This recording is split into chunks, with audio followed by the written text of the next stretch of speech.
in the judgment. We thank him also for returning his promise through his spirit of inspiration, our root, the Holy Spirit of truth, and Surah Muhammad, the Select One, the Allah Master Jami, by whom we stand before you this day. And we welcome all of our family to proudly keep God at the center of their efforts in whatever righteous way they have learned. In the Holy Quran, Surah 2, Ayat 62, it says, the true Jews, the true Sabians, and the true Christians will all receive their reward with their Lord. So one of the strict rules in the Black Unity Conference Universal is no spiritual gangbanging. As we know historically, spiritual gangbanging is only the tactic of El Shaitan to divide us.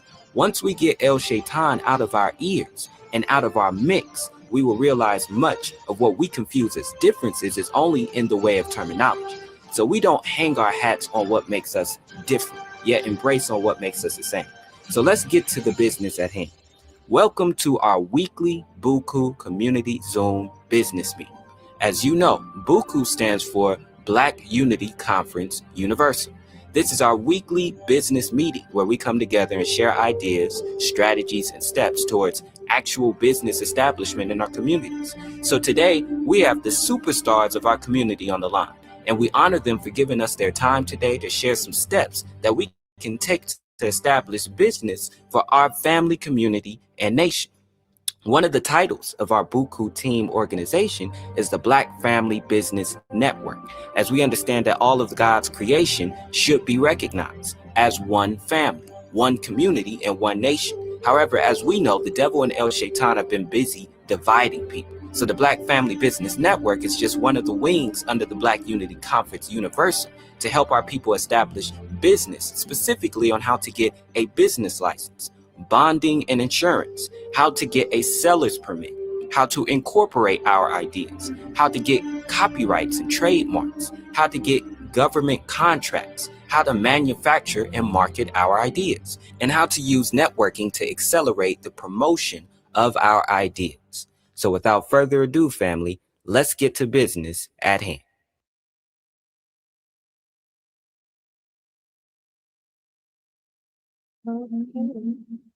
Greetings, family. Thank you. Greetings, family, and welcome back to our BUCU business meeting. Looks like to our BUCU business meeting today is April the 21st of 2026. And this month we are still on the jewel of peace. So let us identify and define peace. It is defined as the state of established existence in the atmosphere of the 12 jewels, emphasizing the essential power of harmony and balance in everything that we do. And so today, while everyone gives your report, if you can share with us your input on the jewel of peace and how it relates to the work that you do and the sense of peace that you feel and spread to those around you. And then we have a few videos that we prayerfully, if we have some time, we can overview and discuss. And so let us start with some reports from everyone about how this week has been for you all, the progress that you've been blessed to accomplish, and some of your goals for this week coming up. I see our sister Shahida on the line. Sister Shahida, if you are available, if you can share with us how this week has been for you and some of the things that you've been blessed to accomplish and how everyone online can support you and your efforts, as well as your input on the jewel of peace. We'll pass Sister Shahida the line.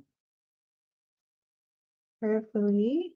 Like I can't really be on for that long because I'm like doing like so much, but I just want to say I love everybody, and I can't really give. Oh man, I can't really talk too much, but one thing I could say really quick is that if everybody could, who haven't already, to support the project that we have within BUCU with the musical oneness.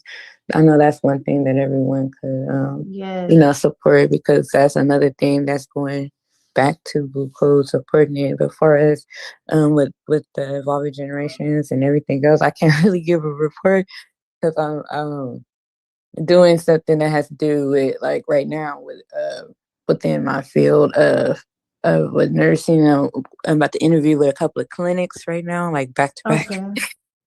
But yes, ma'am. But I think one thing I can say with peace is one thing I can say on that is that I believe that's only visible when in the face of truth, and truth is only able to knock out the brains of falsehood when we water ourselves, and I guess they would say baptize ourselves and everything around us with truth. If that makes sense, yes, ma'am. Yeah. Yes, that's excellent. Thank you, Sister Shahida. And we pray that your interviews go well today. We know that you're gonna land multiple, so you have an abundance that you have to pick from. And yes, I shared the BUCU Musical Oneness link. So if everyone wants to take a look at the links, we have the website. The album is also out and for sale, and there's more music and more work coming. So we pray that everyone is able to support, and yeah, peace and being connected to truth is so important. And we love how you put that, Sister Shahida. Very valuable, and we're thankful for your input and for you taking the time in your busy day while you're out to get online. And so let us continue. I see Brother Shabbat on the line. Brother Shabbat, if you could share with us how this week has been for you, some of the goals you've been blessed to accomplish. I know you've been doing a lot of going around doing some righteous work and getting things established. So if you could share that with us and how all of us can support you, and as well your input on the jewel of peace. Assalamu alaikum. Yes, I would say that it was a beautiful weekend. Last, I was at the 100-man hike Monday. This weekend, Saturday, which was beautiful. A lot of young people, with a little inspiration. Other brothers was there. We had a brother from the old family, over the bed. Everything was well, beautiful, and did that. And I met connect a couple of individuals, with ventures, for the business plans and stuff like that. The youth gave them some concepts and ideas, and I told them I'll talk with them again next week because next month. It's once a month, so I told them I'll get back with them on some other things. I want to do them out before I eat. You're breaking up, Brother Spot. Where their heads at before I to a BUCU meeting or anything, so it don't be wasting anyone's time. There's always that to communicate with, seem pretty feasible with what they want to do and how they see it. Yeah. A little assistance, so we'll go from there. Then I've been looking into this other project pertaining to the breast cancer stuff, as well as Sister Africa called me and connected me with this other sister, Sister Egypt. We're supposed to be doing something. I think it's next month. And so she got to get something cleared.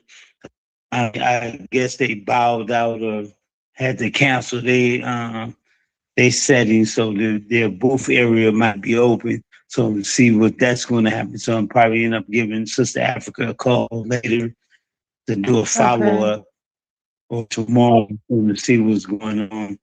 But other than that, that's been pretty much what's been.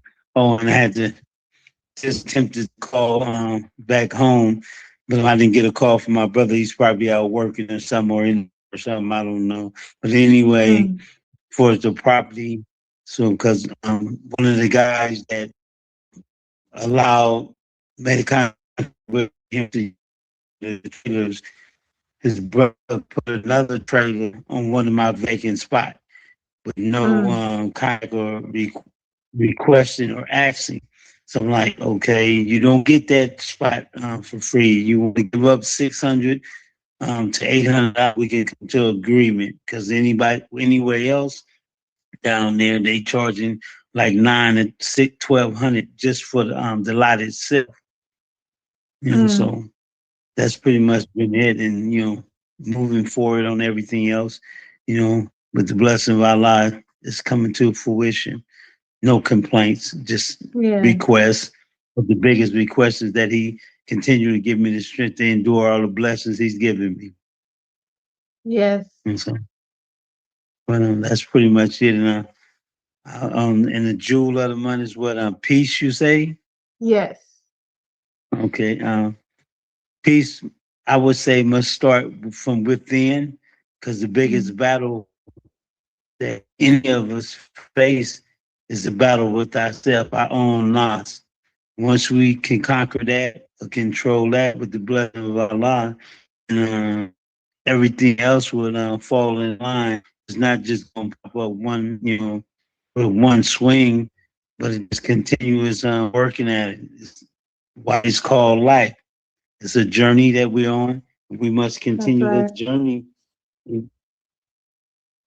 If it was easy, so struggles, but peace and move forward. I elaborate a little more from my standpoint. Someone else don't hit some of what my thoughts about it as well, but I'm quite sure somebody going to mention some of the things I have in my head about it. But I'm going to stop right there and get the mic back to you right now, sis. Yes. Thank you, Brother Shabbat. Yeah, that is excellent. Always great being busy with the righteous works that, is for the liberation and upliftment of our people. And yes, peace definitely starts from within. That's a really good point. And that's something that a lot of people here in the United States can probably relate to because there's so much outside of us that affects us on the inside, our mental health, our literal health, our physical health, our emotional health, and all of these things contribute to a lack or a sense of not having peace. And it's consistently a peace breaker. Even just turning on the news disturbs one's peace. And so we want to be blessed prayerfully to have a sense of peace that can rise above all of those things and stick with us for the long term. And so thank you, Brother Shabbat, for that input. And we're going to have some videos today, prayerfully, that can spark more discussion, but as well encourage us in our goals. And so we see Sister Francine on the line. Sister Francine, if you could share with us how this week has been for you, your goals for this next week, and how all of us online can support you, and also your input on this month's jewel, which is peace, and how you spread peace and how you gain a sense of peace in your daily life. So, Sister Francine, if you are available, we will pass you the line.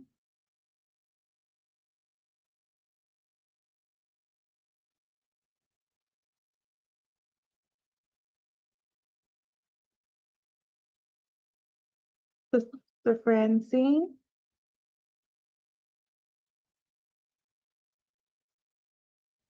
Yeah, sorry, I had to come across the room. Yes, ma'am. I couldn't leap. I don't leap tall buildings with a single bound. Yeah, so my update is I filled out the contract with the lady in Santa Fe, New Mexico that's going to be teaching the cranial sacral training, and I just took my time to read it. And so she doesn't like if you have to cancel or something, she had all these like clauses and everything to try to make it work for people. Like if you miss class, you can make it up, through listening to a recording and doing some writing an essay or something like that, and doing whatever your practice. She had all these ways you could make it up to keep you going, which I really appreciated that. And the classes are what are they, $350 or something a piece, and then there's a scholarship, whatever we get from the National Association. So she had it all lined out, and then her first assignment came in, so I went to the it was there was a lot of color coding stuff on there, so I went to the Office Depot and printed it out and started a folder so I could just, not just for the class itself, but also I'm tracking my own history, my own personal history of the trainings that I'm doing. And I intend to start like doing a diary or something like that to because she's the first BIPOC, the first Black teacher in this association, and so me going to that training is also making history as well, being in her first, because the last series she gave was as a teacher in training. Now she's flying solo and taking on the training unto herself. So I got that taken care of, and then I decided to go ahead and file a small claims case to get my mother to surrender the key to the garage. And I showed her in the form, the letter that I wrote her, that the law that's associated with, not locking people out, because she locked me out of my garage, and it's been 4 months. I haven't had access to a lot of stuff. And she says she'll open it up, but that's not appropriate either, because I have to wait on her to come here to open it up. And then I don't really have time to, it's just not okay for her to be hanging around and that kind of pressure on me. So I just surrendered all that and decided to just let the law take its course. And then she has time to look at the demand letter that I made, and to look at the law and decide what she wants to do. So if she doesn't want to follow the law, then maybe a judge will explain it to her in small claims court again. But at that point, it'll be with a penalty attached to it. And my letter kind of spells that out, that information. So the next step I have to do is to actually file the small claims case. Okay. And then I have to do a motion to continue the unlawful detainer, so that by the time my attorney comes back from overseas, he can help me address all of that. So those were things that took time and patience and meditating and trying negotiating, because but today I found myself saying, well, if you're in business with your family, there are rules of engagement, and just because we're family members, we need to be, those rules were put in place for a good reason. And I'm not talking about anything outrageous, just regular rules of conduct when it comes to how do you treat tenants or occupants and in your rental space.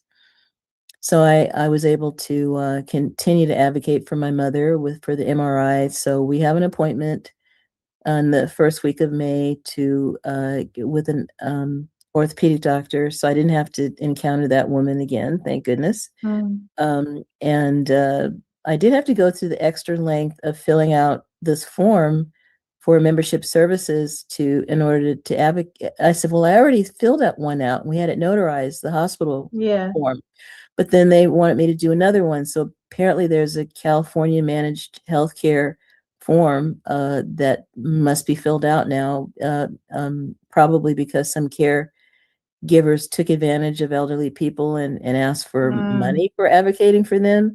And now you have to declare that actually to the hospital or to the doctor's office. You have to actually declare, as if you're somebody's caregiver or advocate, if you're charging them, or you sign a waiver saying you're not charging them, but it has to be clear and transparent. It has to be in writing. You can't, and if you are charging, you have to itemize what it was for, what the expenses were and stuff, and you have to report that as well. So that was good to know that they're looking out for people a little bit, the general law on the civil code, that they're looking out for people who are in vulnerable positions to make sure that their income isn't exploited.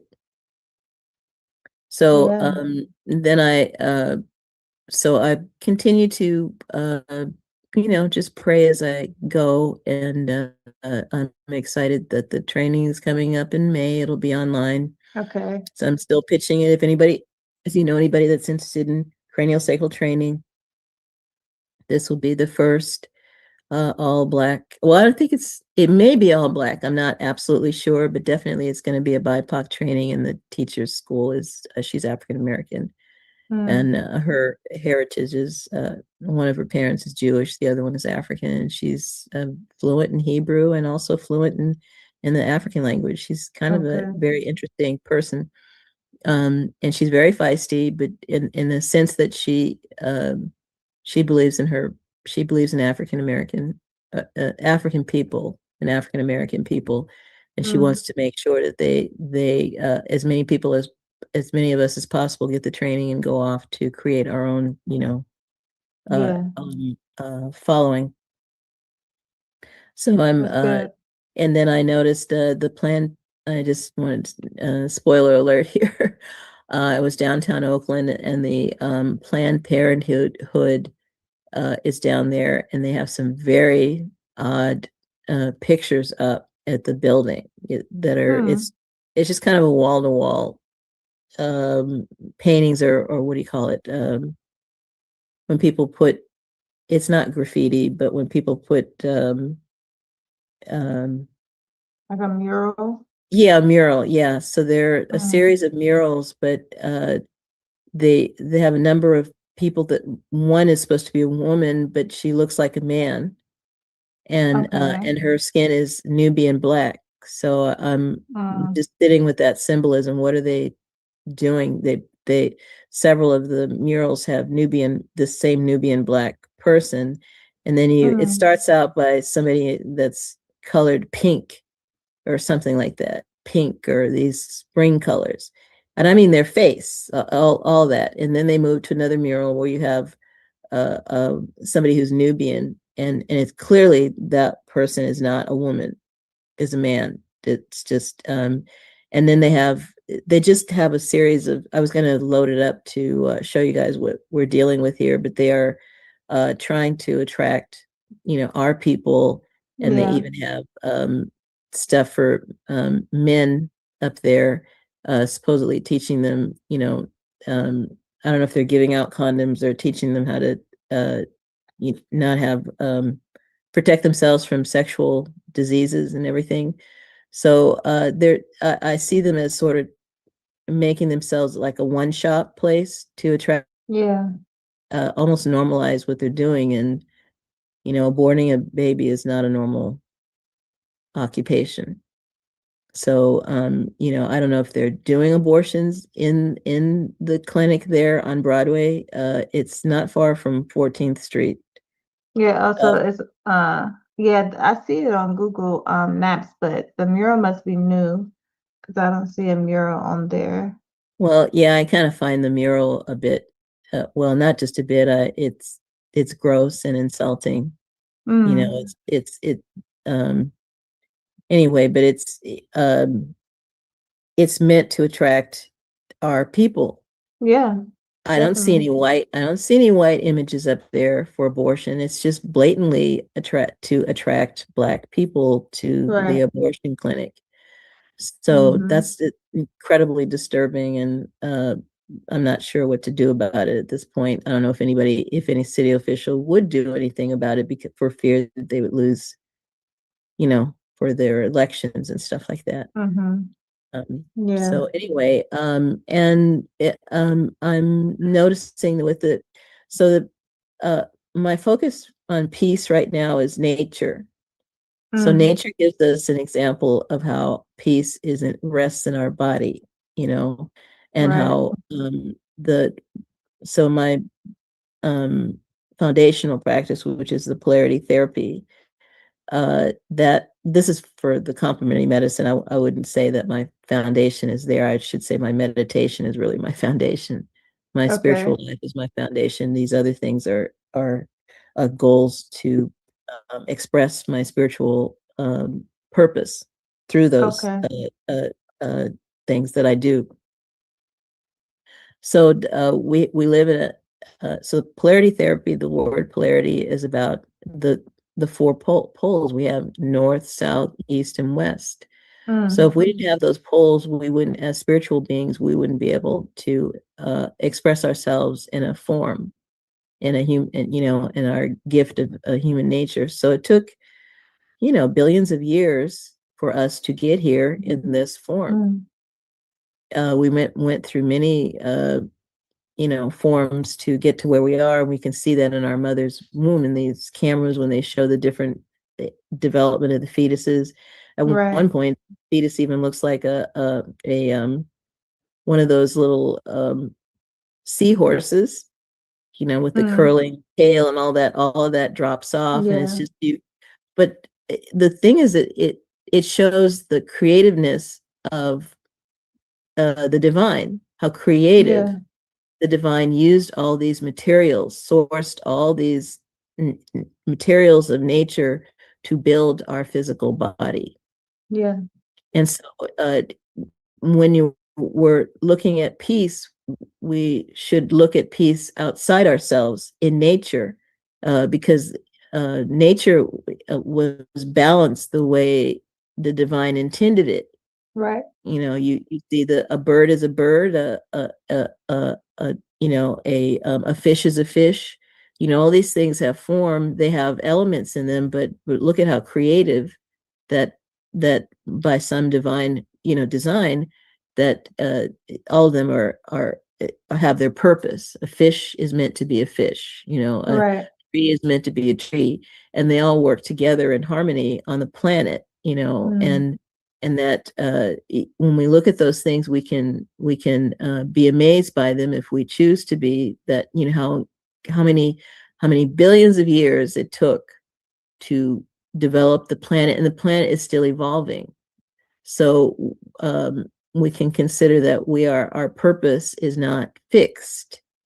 That our purpose is expanding, evolving, just as when we come together here and we're learning new things. This is part of our purpose, expanding, and we're learning more about ourselves, what we're capable of. Over and over, I keep surrendering. When I have new discoveries, I keep surrendering about myself or I refer it back to my meditation. It's like it's like a loop. It's almost like I do like an infinity loop.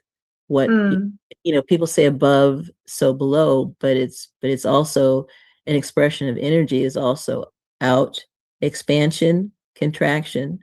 So our energy goes out and it comes back, and so we must tend to our own harvest. That's for Brother Shaba. We need to tend to our internal harvest, our physical health, our spiritual health, so that we can when we expand out, we are not depleting ourselves. We're not, and I'll stop there. Thank you for letting me share. Yes, thank you, Sister Francine. Yes, that's excellent. I love how you put that whole spiel was just very excellent in regards to peace. And we want to that's what we want to give to our community, because for so long we haven't even known no peace. We haven't known any peace, any freedom, any justice, no equality. And so that's what we're here to do. One, to be an example of that, and then to teach our people how to acquire these things in a righteous way. And so that is very, very beautiful. Thank you, Sister Francine. I see that we have Uncle Hess on the line. Uncle Hess, if you can share with us how this week has been for you, some of the accomplishments you've been blessed to achieve, some of your goals for next week, and how everyone online can support you, and also your input on this month's jewel, which is peace, which is defined as the state of established existence in the atmosphere of the 12 jewels, emphasizing the essential power of harmony and balance in everything that we do. And so we'll pass the line to Uncle Hess to share with us his input on peace and all of the great things he's been blessed to do this week. Well, first of all, greetings to one and all. Greetings. It's always a pleasure to be amongst family. You know, family does not have to be blood. Mm-hmm. Family is love. That's right. And love, peace is love. Yes. being organized is love. Mm-hmm. I mean, it's peace. You know, Yeah. you could look at peace a lot of ways. Peace is a state of mind, like being at peace. Peace, like give me a piece of that cookie. Mm-hmm. Peace is happiness. I don't know anybody who's at peace and mad. You Right. know, peace is definitely being happy. And I'm always at peace when I'm here with family. That's right. Y'all, I cannot believe what's going on in my life. The blessing has just been falling, hit me on my peanut head. We got another radio station. Blessings. Good job. Congratulations. Y'all remember me talking about trying to write a book? Mm-hmm. I had all but gave up, and I asked my friend to help me, and she said, "Give it to me." She said something about WordPress. I know y'all probably know about that. Yeah. I went to use the bathroom. Number one, not number two. Okay. And when I came back, she sent it to me. Oh, wow. Oh my God, you guys. Oh my God. I got a bestseller. Okay. Oh my God. I read it, the first time, and I kind of got caught into it, but I really wasn't. I was still a little discouraged, about my efforts not really coming through. Yeah. So I was trying to find hate in it, and I couldn't. So I sent it to my uncle. My Okay. uncle that my father never met. And I talk about that in the book. And he's a college graduate. All my aunts and uncles and my father are college graduates. That's one of the parallels of the family that my father never knew. Okay. I just explained the story, and it got put in order, starting from when I was born to me using dope and going through the streets of Oakland without, losing my best friend, and where we are as of like maybe last year. Yeah. So I sent it to them, and they had a meeting, and they came back and they said, "We love it. Yes, you have our permission," because some people say it's your story and you do what you do, but this is my family, and it's their mother that I'm talking about, because I never knew her. Okay. She sent my father a letter begging for her acceptance in his life, but he never answered it. And I never knew why my father turned his nose up at them. But then now, as I read the book and going back, he loved his stepmom, which he always thought was his mom, because he was taken from Mississippi and came to California. And he came at 3 years old, and he was raised by this lady that he thought was his mom. Okay. So he stayed loyal to her, and my older uncle, which was 5, and he could remember living there. He moved after my grandfather died. He moved there, so that's a big part of the story. Yeah. And yeah, it's interesting. he said they cried, they talked and cried, and they gave me the okay. Okay, So that's good. I'm starting to put the artwork in, the pictures and the cover. Now your dad say he's gonna help me with publishing and all that. Okay. So Yeah. I'm gonna talk to him in a couple of days. But y'all, this is not what I imagined it to be. Yeah. Oh my God. It's good when it come out better than you imagine. You know, I was like, wow. So that's why one reason why I haven't been around. I'm also with the urban influencers, the fleet DJs, and Okay. the Indie Radio Alliance. If I close my eyes too long, I wake up, I'm too far behind. Matter of fact, I got another meeting for the creative rights movement in a few minutes. I just wanted to tap in. When y'all coming out here? We are planning the BUCU event, and prayerfully that'll be towards the end of May, and so we'll be out there around that time. You know, the end of May is my birthday. Oh, really? Which date? May 20th. Okay. Yeah, we're thinking about either the 23rd or the 30th. All right. Well, y'all come out. We got to go out for some birthday. Yeah. Gotta celebrate. Yeah. Celebrate life. Yeah. That's right. And then dang, I forgot what I was gonna ask you.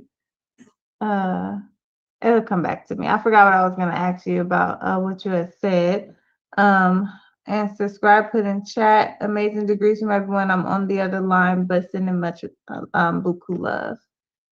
Yes, good teaching. I know that a lot of our team is busy, and to demise any money are preparing for. Well, we're going to be meeting tomorrow, but some good security opportunities are coming through for Draymond Green and for the Sacramento Kings, which is a great opportunity. So we're helping them get some security in check. So the Yandi is willing and dealing with Anthony Demise, but hopefully if he has an opportunity, he's able to get on the line and share with us. But everything is moving so beautifully for everyone, and that's what we want for our community. Let me ask you a couple of questions. First of all, congratulations, Miss Grant Writer. Oh, yes, we have the grant. Yeah. Now, a little bird flew in the air when I came across the meeting. I heard that the BUCU album is selling. Yes, I heard that too from the music team. Oh, okay. Well, I've been missing them meetings too. You gotta catch up. I got to chase down Answer One or Naru. And I see Answer One is teaming up with Slate. Oh yeah, that's good. Yeah. So I've been sending messages back and forth. I don't know why I'm the sandwich in the middle. But yeah, they got that's a good role to be the in between, the introducer. That's every role is really important. Oh yeah. So I'm just really happy, you guys. Yeah. I can't wait for everybody to tap in. It's a family love story. Yes. With ups and downs, my plights. life. Yeah, and if you ever need any extra eyes, I know the BUCU team would love to, peer review. That's what we're going to be doing for our grants coming up, is send them out for peer review. So we can always review and get suggestions. No, give me a minute. Oh, let me. I gotta go. My mama. Okay. I love y'all. Okay, yes, we love you too, Uncle Hess, and thank you for sharing that great report on the book, especially that's some good So stuff. you saying I do need a pair of eyes. I'll send it to you. Yeah, anytime. Okay, all right. Love y'all. Yes, love you too, Uncle Hess. Tell Mama Carrie that we love her too. We'll see y'all soon. Okay, all right. Okay, bye. Okay. Oh, someone said hi to Uncle Hess, but he's gone. Now someone on YouTube said hi to Uncle Hess. Great. So we have some viewers. We since we have the report from everyone, we want to get into our discussion. One, again, BUCU Musical Oneness music is out. There is some videos on the BUCU Musical Oneness YouTube page. The YouTube page is actually really populated. So if you are interested, please head over there. I put the links in the chat. Let me put the link in YouTube as well.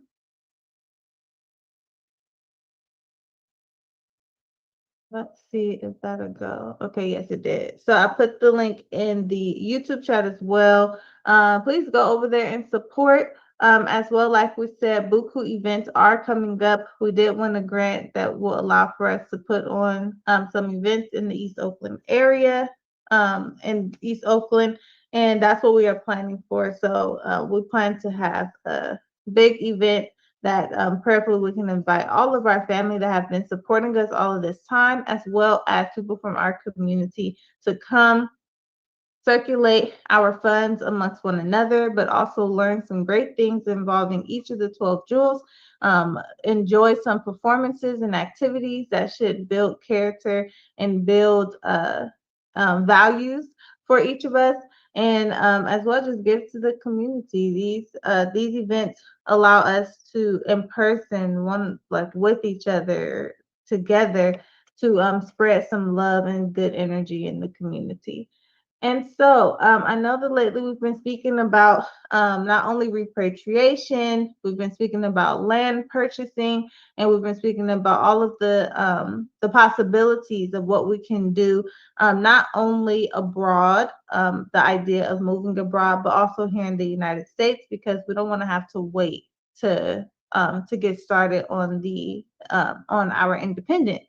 And so we have some videos that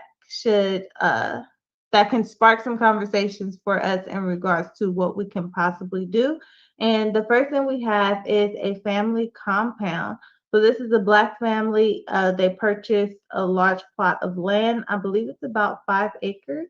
And they have multiple homes on that land. So it's a family compound. And so they're doing a walkthrough of their compound and just showing a little bit about how it's laid out. And this has always been a great idea for us, because families sometimes don't all want to live in one house. You have people with children, people are married, you have older people, and sometimes they may want their own spaces, which is fine, because we want to have land where we can do all of that. And we can have multiple families, and we can have generational living on that land. And so we're going to share our screen, and we can look at this one of the examples of what people are doing here in the United States for a bit of independence. So 1 second.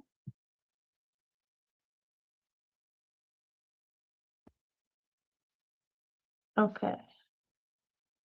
Up out the mud. It's your girl Monica, and in this video I'm going to take you on a tour of my family compound, the one I bought 7 years ago without a bank the day after I was supposed to be foreclosed on. So my credit was shot, right? No bank, 5 acres, 3 properties. So, but before we get into that, I want to give a quick shout out to everybody who's completed an application to attend my 3-day retreat here in July.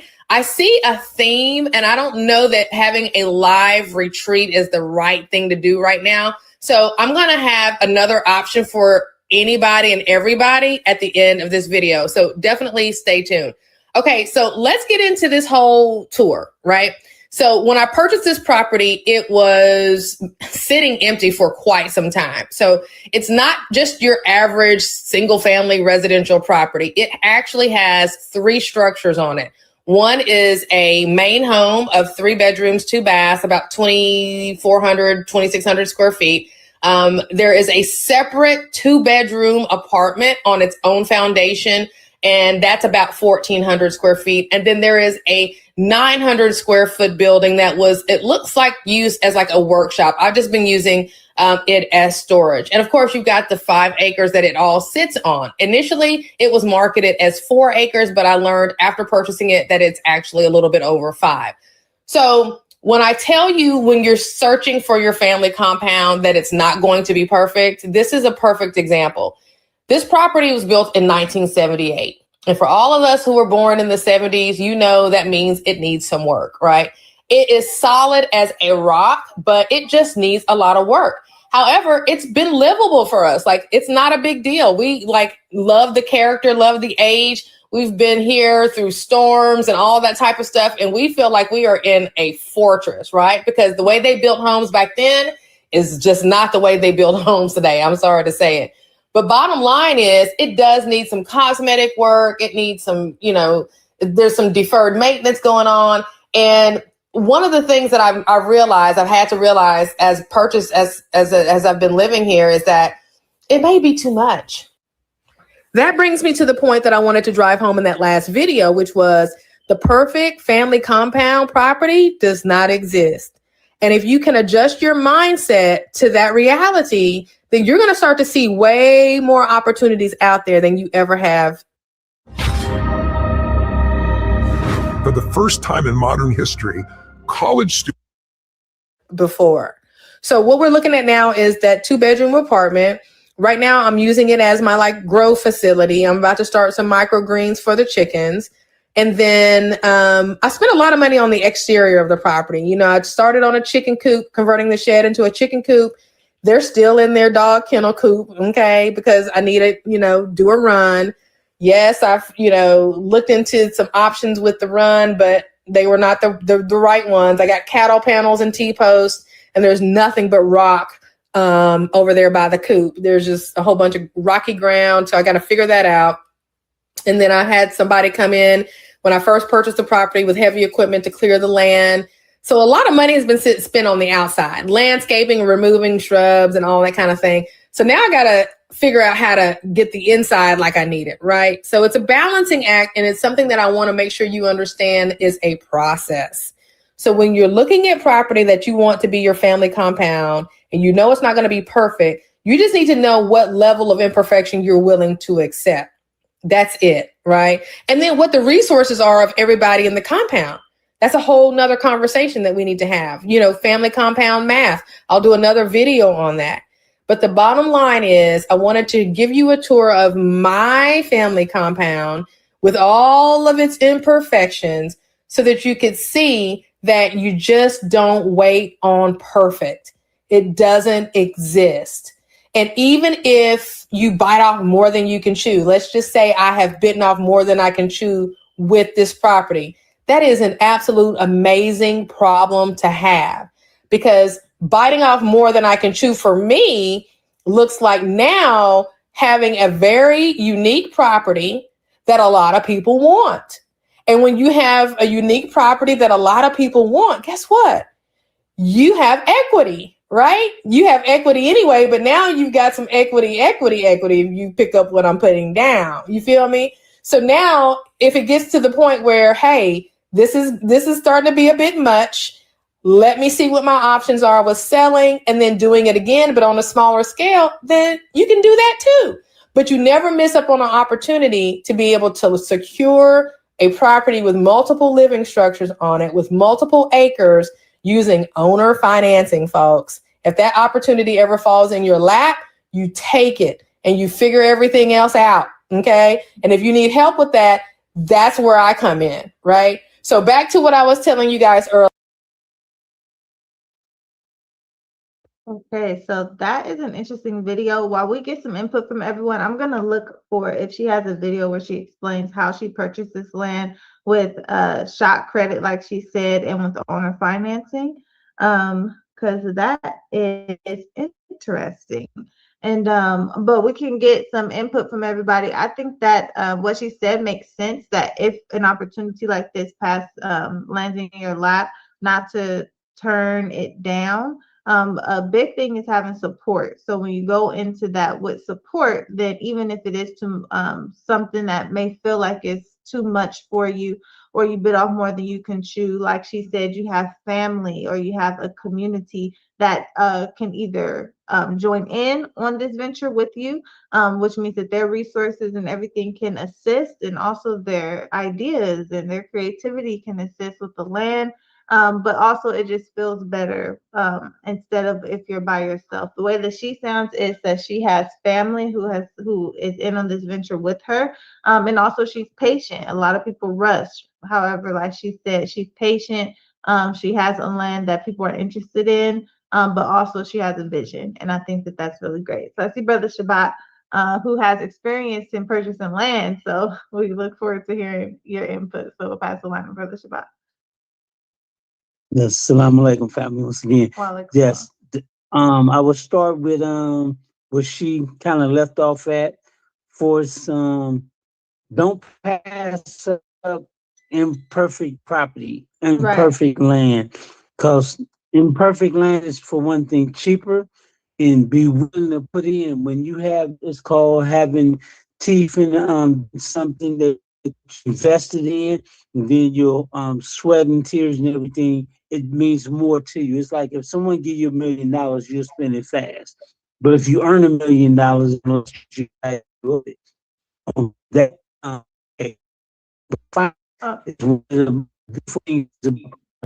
You're breaking up, Brother Shabbat. I see.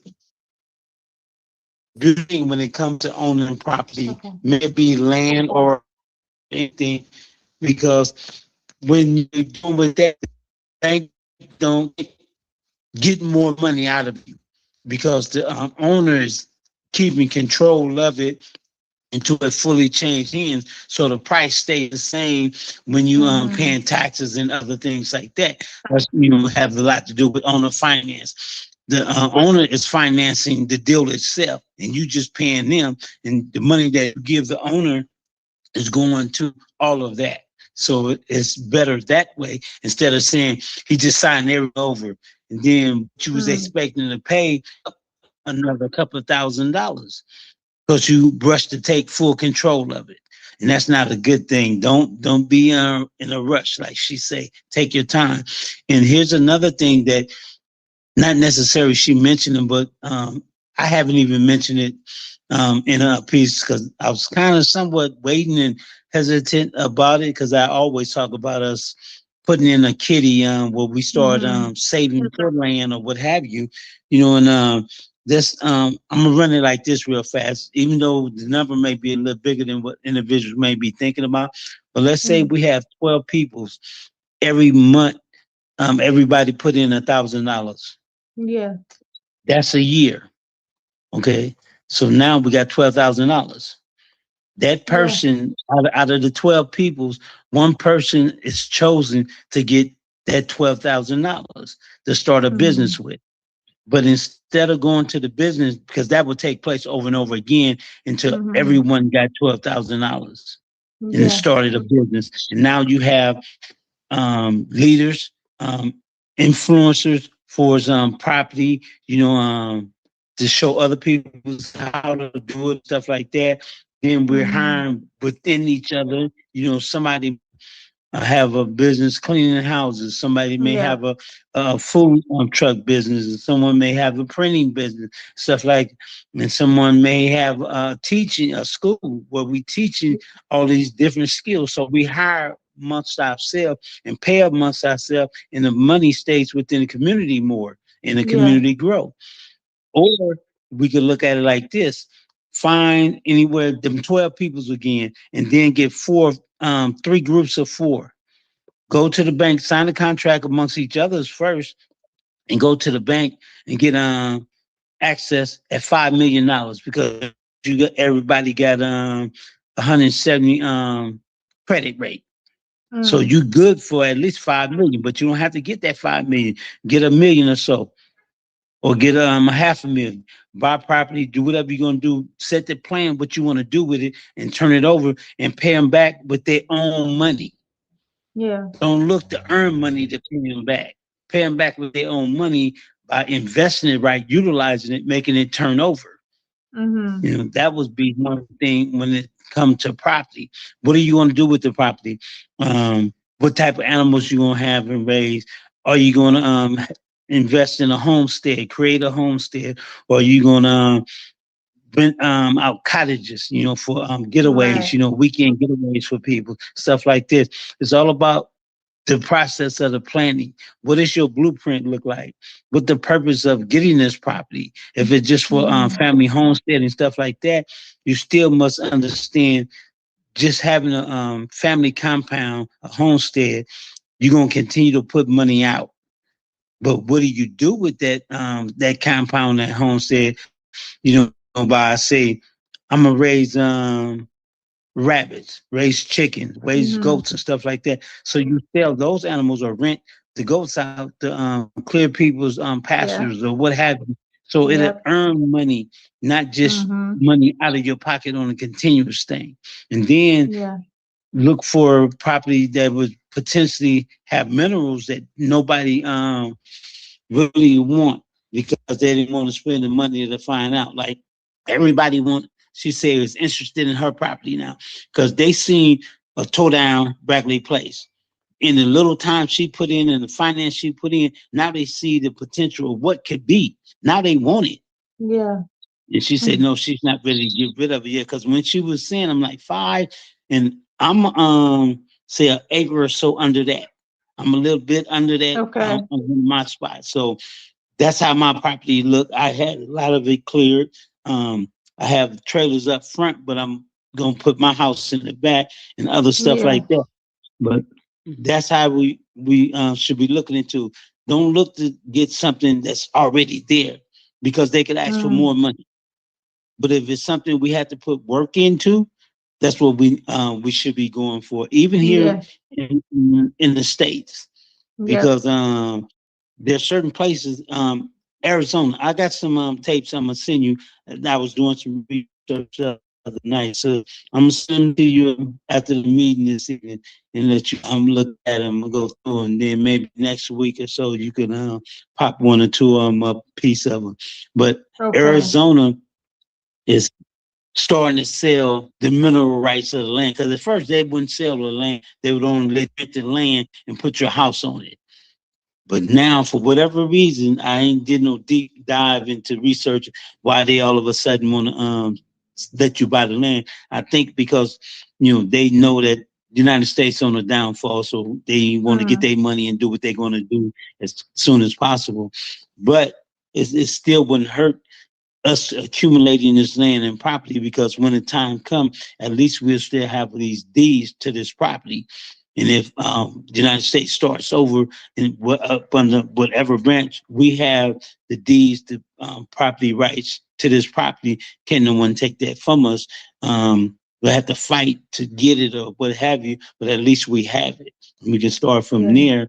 And I believe, say, within a year, if anyone, even if you do it yourself, say, put yourself in a position to put, say, 500 to 1,000 a month away, those who can, you can have something and work towards building your credit. That way you have a little loose change on the side and then get your credit to at least 170 and you good for at least $200,000-$300,000 by yourself. You come in with someone else or 2 people's with 120 credit, you looking at a couple of $1 million. And once that is utilized and how you're gonna the reason for getting it, asking for it, you don't have to tell them why you want it. You just got to let them know and agree with them how you're going to pay them back and what terms and all of that. But for you and the people you go in with, sign an agreement with each other. So if there's any default, they could be held liable, not by word of mouth, but because they own signature what they signed for.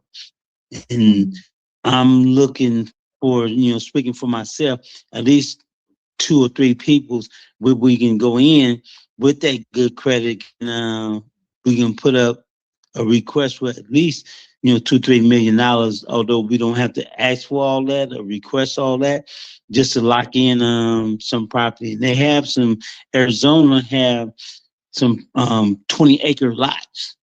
And it's like only a few $100,000 at best.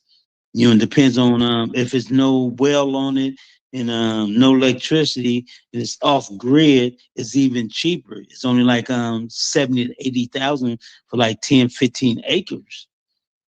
And to start off with, that's beautiful. I would love to have 15 acres, no well or no electricity. Then you spend a few more hundred just to get you some solar panels and potentially build you a well. That would be the biggest financial spending that you would have to put out, because you wouldn't want to constantly haul in water over and over again, because that would be even more. Just going to take all that you would be spending on that and have a well drilled. But I'm gonna stop right there for now, unless somebody else chime in. Yes, good teaching. It's back to you, sis.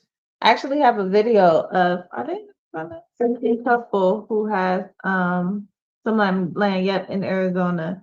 They have 10 acres. So we'll take a look at that and see what their plans are as far as, what they're gonna do. But yeah, people are buying land, and not just people, Black people are buying land, because that's what we're here to talk about. Our people are buying land, they're moving out of the country, and so we see that it's, this is occurring, and we definitely want to get on board. And we're pretty soon, prayerfully before our first event, we'll be starting the land committee, so then we can start petitioning those who are interested in the land committee to put some funds aside. And also for our other initiatives, because there's, like Brother Shabbat described, a lot of things that we want to do and support each other with. And also just that circulation. People want to take care of themselves. And so we want to offer people jobs. We want to get grants so that we can pay our own people, because the country, the United States, has already laid off a record-breaking number of people overall, but specifically Black people, specifically Black women. And so we want to fill in that gap wherever we can by offering people an opportunity to work, and people are willing to. People got children, they got bills, they got to pay for it. And so poverty is one way that this country oppresses, and so we want to help people up out of that. It's also part of the peace, is being able to not have to worry about where you're going to get your next meal and where you're going to lay your head. So, building a nation, we can help with that. So great, excellent input. Thank you, Brother Shabbat. So any other inputs, Sis Francine, and Scribe, if you all have any input, or we'll go to the next video. We can look at just a small clip of how this sister, what she's talking about in regards to purchasing this land without good credit and without a bank. We can just watch a clip. I think she's gonna introduce what she's talking about in this next video. Yeah, that's real interesting. The part without a bank, that is going to be key. Different ways of financing a purchase. Of course, cash would be preferable, but it's very not, common for us to have that much cash on hand. So other ways of financing, that's interesting. Yeah. Definitely. Okay, so we're gonna look at this clip, and then we're gonna look at that family in Arizona as well. Oh.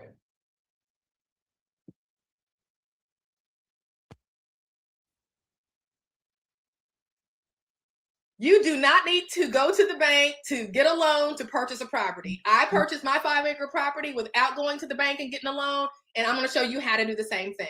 So this video is being sponsored by this comment. This is a mortgage originator who left a comment on another video I did where I was talking about how, as a Black person, I do research so that I don't end up buying homestead property in what's called a sundown town. But it's this highlighted portion that really keeps a lot of people from buying property. And this is it. If you want any property, you have to have at least 2 years of consistent income, W-2s for 2 years, decent credit, and the ability to repay the loan. And I'm just here to tell you that this is absolutely not true. I did not have this in order to purchase the 5 acres that I'm in now. And I'm going to show you how you can do the same thing. I'm not saying it's going to be easy, but I'm going to tell you it is absolutely possible. And I am living proof. Let's get into it. I don't care what anybody tells you. This week, we're hosting a free trading and investing workshop right here in Scottsdale. Right. Inside this workshop, you will need some money to purchase real estate, okay? And that includes purchasing real estate without a bank loan, right? When I purchased my 5-acre property without a bank loan, I had some money. That money came from the sale of my other house. Mm-hmm. This is the house that I own that was about to be foreclosed on. But instead of being foreclosed on, I sold that property the day before the foreclosure auction, turned around the very next day with bad credit, no W-2s, no proof of 2 years of consistent income, and bought 5 acres with 2 properties on it and a warehouse. So don't believe people when they tell you that you have to have decent credit, consistency of income, and all that in order to buy property, because that is absolutely not the case. But you do need money. Where you get that money from, maybe you got to let go of something. Maybe you got to sell a property. Maybe you got to tap into your savings. Maybe you got to work 2 or 3 jobs, or whatever the case, but you got to have money. How much money? I didn't have to put a down payment down, but I chose, so that the seller knew that I was serious, I chose to put a $10,000 down payment down on the purchase of my 5-acre property. So I always recommend have at least $10,000 to play with when you're about to buy a property without a bank. Now let's go into where to find these properties. If you have access to the multiple listing service, either because you are a licensed real estate professional or you know a licensed real estate professional, if that MLS has a field that allows for sellers to offer owner financing, then you can search that entire MLS for sellers who have said, I'm okay with owner financing. So the MLS is going to be your best bet. Not all MLSs have that field. Not all MLSs will allow for you to search for owner financing properties.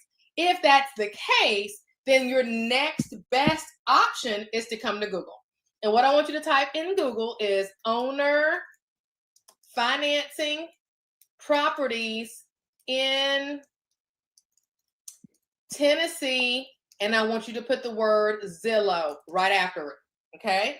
So whatever locality that you are looking for, then put the word Zillow beside it, because Zillow allows for people, homeowners, property owners, to come in and upload their information directly to Zillow and letting us know whether or not owner financing is available. So owner financing available, Tennessee real estate. So now Zillow is acting as my MLS. Now, as you can see, there's only 597 properties in the state where the owner has said, I will do owner financing, okay? So as you can see here, here's some in Memphis. There's one in Mitchie, Tennessee, Turtletown, Tennessee, Sevierville. So this brings me to my very next point. When you're looking for owner financing property, it's not gonna be where you want it to be, okay? When I purchased my property, it was in a place that I swore I would never live, right? So as a real estate agent in Nashville, I used to absolutely hate getting on I-24 East to come to Murfreesboro. So when I would have to show property in Murfreesboro, I would really double check and triple check with my buyer clients to make sure they really wanted to make that drive, right? Because I-24 East is the devil, okay? So here I am living in Murfreesboro. Why? Because this is where the property had the ability to be purchased using owner financing. So this is what I'm talking about. It's not going to be easy, but it's possible. Your pool of property shrinks. You don't get to just look at everything. Everybody doesn't want to do owner financing, but there's a special group of people who really, really, really like owner financing, and I'll talk to you guys about them next. Okay, so I thought it was something like that. It sounds like she's looking for land or properties where the owner is willing to basically act as the bank themselves, and you pay the owner. So they finance this sale. So they sell to you and you make your monthly payments to them instead of a bank. So that could be something that could be beneficial. So let's see. I just put it in chat just to see what some of the upsides or downsides could possibly be.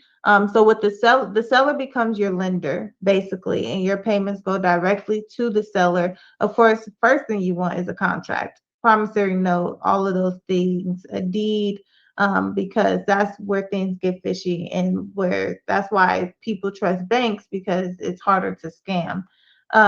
However, if you can find someone that's trustworthy and you have something like a promissory note plus a deed and a mortgage or a land contract, then maybe you can move forward. It is really helpful for people who can't qualify for a traditional loan, or so like she said, you don't have good credit, you don't have consistent income or bank statements to show that you've made 3 times the mortgage in order to purchase the home. And then it's also easier to seal this type of deal. It's flexible, it could be quicker, which is also good. So some of the risks, some say that it could be higher interest rates. Sellers often charge above market rates. That would be interesting. Balloon payments, a lot of the deals require a big lump sum after a few years. If you can't refinance or pay it, you can lose everything. Interesting. Weak legal protection in some structures, especially with the contract for deed. Missed payments, you may lose the property and everything you paid. So that needs to be written into the contract. Title issues. Some sellers don't even fully own the property cleanly or still have a mortgage on it. So that's something that you would have to determine before you go into this type of deal. And sometimes there can be predatory setups. So that just sounds like contract issues, which is why you have a team go in with you to ensure and go over the contract, even a lawyer in some cases. But it sounds like a great option to look into. So I'm going to pull up the next video, but we can get some input from everyone of what do you think of that? Would you be interested in a owner financing, buying a home that is financed, or the seller acts as your lender? I just wanted to say this story about Texas, where my mother has a property, and a cousin said it's very racist there. So she said, if you need a lawyer for anything, go outside this particular county to another county to get a lawyer. Which county? Pardon me? Which county? That was in East Texas, in Marshall, Texas. Okay. One of the things she said is there's a lot of nepotism.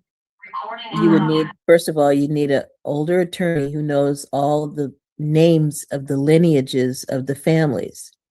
So I had a cousin who had a lawyer like that. So he knew all the lineages of the family. So if you were dealing with somebody, he knew how they were connected, because the person could have different last name. Say it's a woman and she married and she has a different last name, but she's from that original family that we had dealings with, back after slavery, or maybe even before.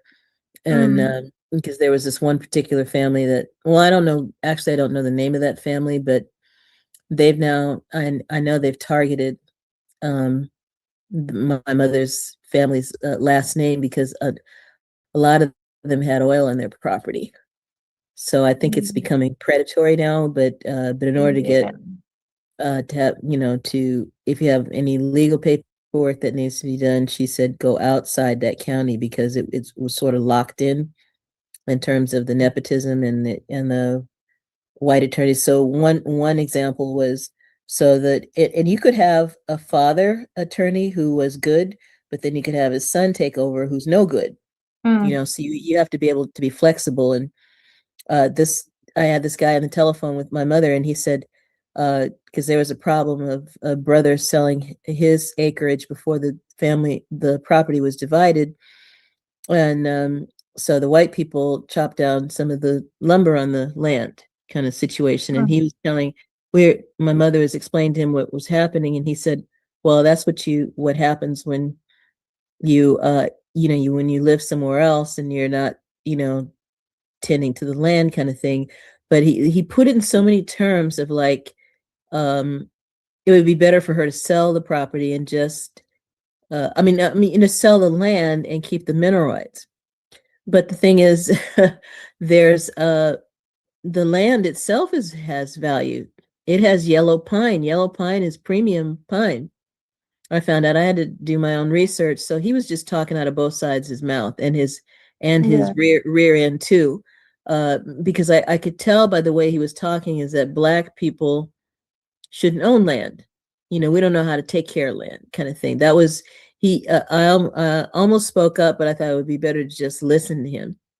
And so his trail was, his father was a good attorney, a notable attorney, and he's helped a lot of Black people, but that doesn't mean the son will.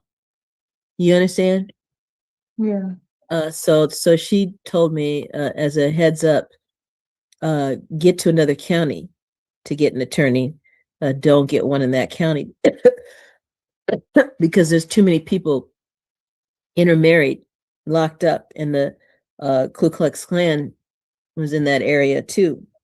That doesn't mean you shouldn't own the land or anything else like that, but then you might have people. When she went to visit her land about 20 years ago or so, when she went out, somebody came up on horseback and the police car showed up. All of that was to terrorize her, to make her feel afraid, just to visit her own land. And they had put a gate up and everything. That's fine, the gate and all that crap. But it took the older parent from the nearby property to say, oh, this is my neighbor. I knew her when she was, like a teenager or whatever.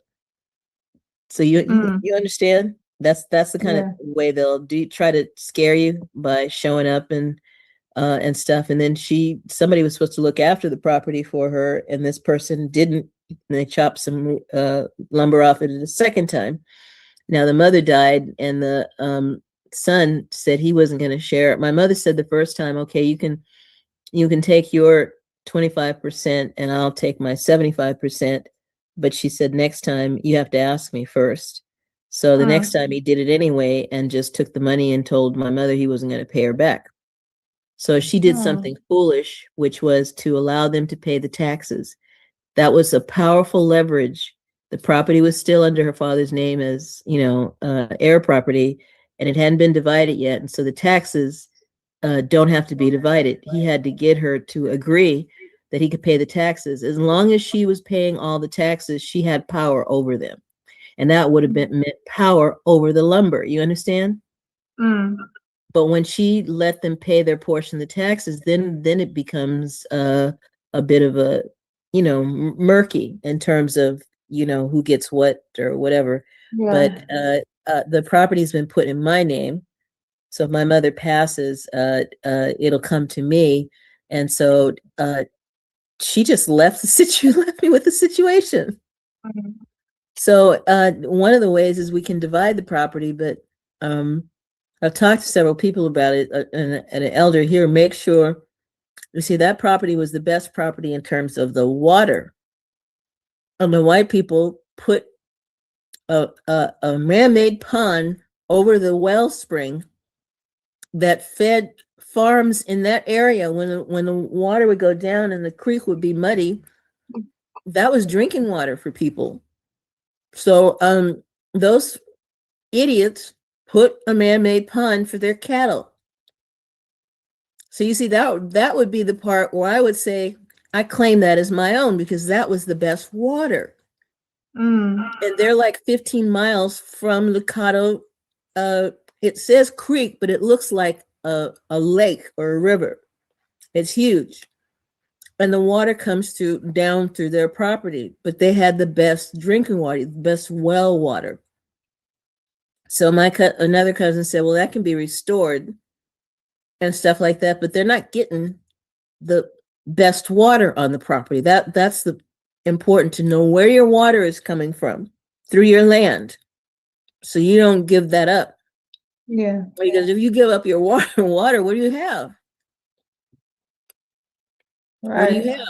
If their creeks their water would get muddy and undrinkable, their drinkable water, and my grandparents would share the well water. But now these white people come along and they set it up so nobody gets but the water but them and to their cattle, which is ridiculous. Mm. But anyway, just to let you know, you have to be careful of the nepotism and the intermarrying, and knowing who's next to you and what those lineages are is really important. Yeah. Because you could also, Texas is known for landlocking, where people buy land around your property and they don't have to give you a right of way to pass through their property to get to the road. And that's another thing that happened. The bridges fell and the people didn't repair them. So now it's like, how do you get from one section to another? And our property is more or less at this point landlocked. But anyway, my uncle told me how to fix that deal before he died. He told us what to do, but be careful now. Yeah. Yeah, that is crazy. That's why and the sister mentioned that in her video is one, she does research about sundown towns, and also what you're talking about, what do they call it, the good old boy network, and also just the history of what they will do. You need to know where your land is, the access to your land, who owns that access. You can see videos online where people are like, this access road is part of my land, and they'll put gates up and everything to block you from accessing your own land. There's a famous case of a man who had to helicopter into his land because the people around him would not allow him access. They were that awful. Yeah. He brought a nice piece of land, Mm-hmm. and then when he went to get a permit or whatever to put a road through, it meant he would have to come through somebody's property. They would not give him permission to put a road in, and he had to helicopter to his land. Yeah, and that's the thing about living or about doing this in the United States, is that the majority of people with the power will make things extremely difficult. There's a Black family right now who are being harassed. They have farmland. They have like 40 acres, and the sheriff and everyone, they're just making it really hard for them. I have to get their name, but they're being harassed by the community there. That was on 60 Minutes. They're on 60 Minutes. Yeah, they document just the harassment, and that can be discouraging, and that's the point. Pretty much, they want to discourage you from being in those places. But that's why we do research, and that's why we have a team, because where one person might miss something, someone else can check, and we can all put our mind together in order to make sure that we check every angle, because it's really important to notice, because if there's a bridge to access this place, and if you build a community and the state is responsible for the bridges, and they purposely don't repair them, or they purposely ensure that you don't have the proper zoning, like there's just so many tactics used to systematically prevent our community from advancing, and then they turn around and point the finger at us. But you are systematically, and have been for generations, hindering us from progress. But that's why we have BUCU. That's why we have a team, because with all of us together, we will have success. And of Allentown, look at what they did to Allentown here in California. They poisoned the waterway, so that the Black people had to leave. But they held on to the land, and they said, we're going to hold on to it until the toxicity, however long it takes for the toxicity to get cured, and we're going to rebuild. They had their own post office, they had a school, and the money came from soldiers from the I forget which war it was, black soldiers put their money together to buy that land to create a township. Yeah. Yeah, it's we definitely have to remember these things and make sure that we learn from them, because it's important to learn. We have to learn from the lessons learned of the past, for sure. Especially when you want to get some land that isn't in the city, and when the further you go out the city, the more you might run into people who don't want to see you live a decent and safe life. So thank you, Sister Francine. That's really, really great. Really, really great input for us to keep in mind.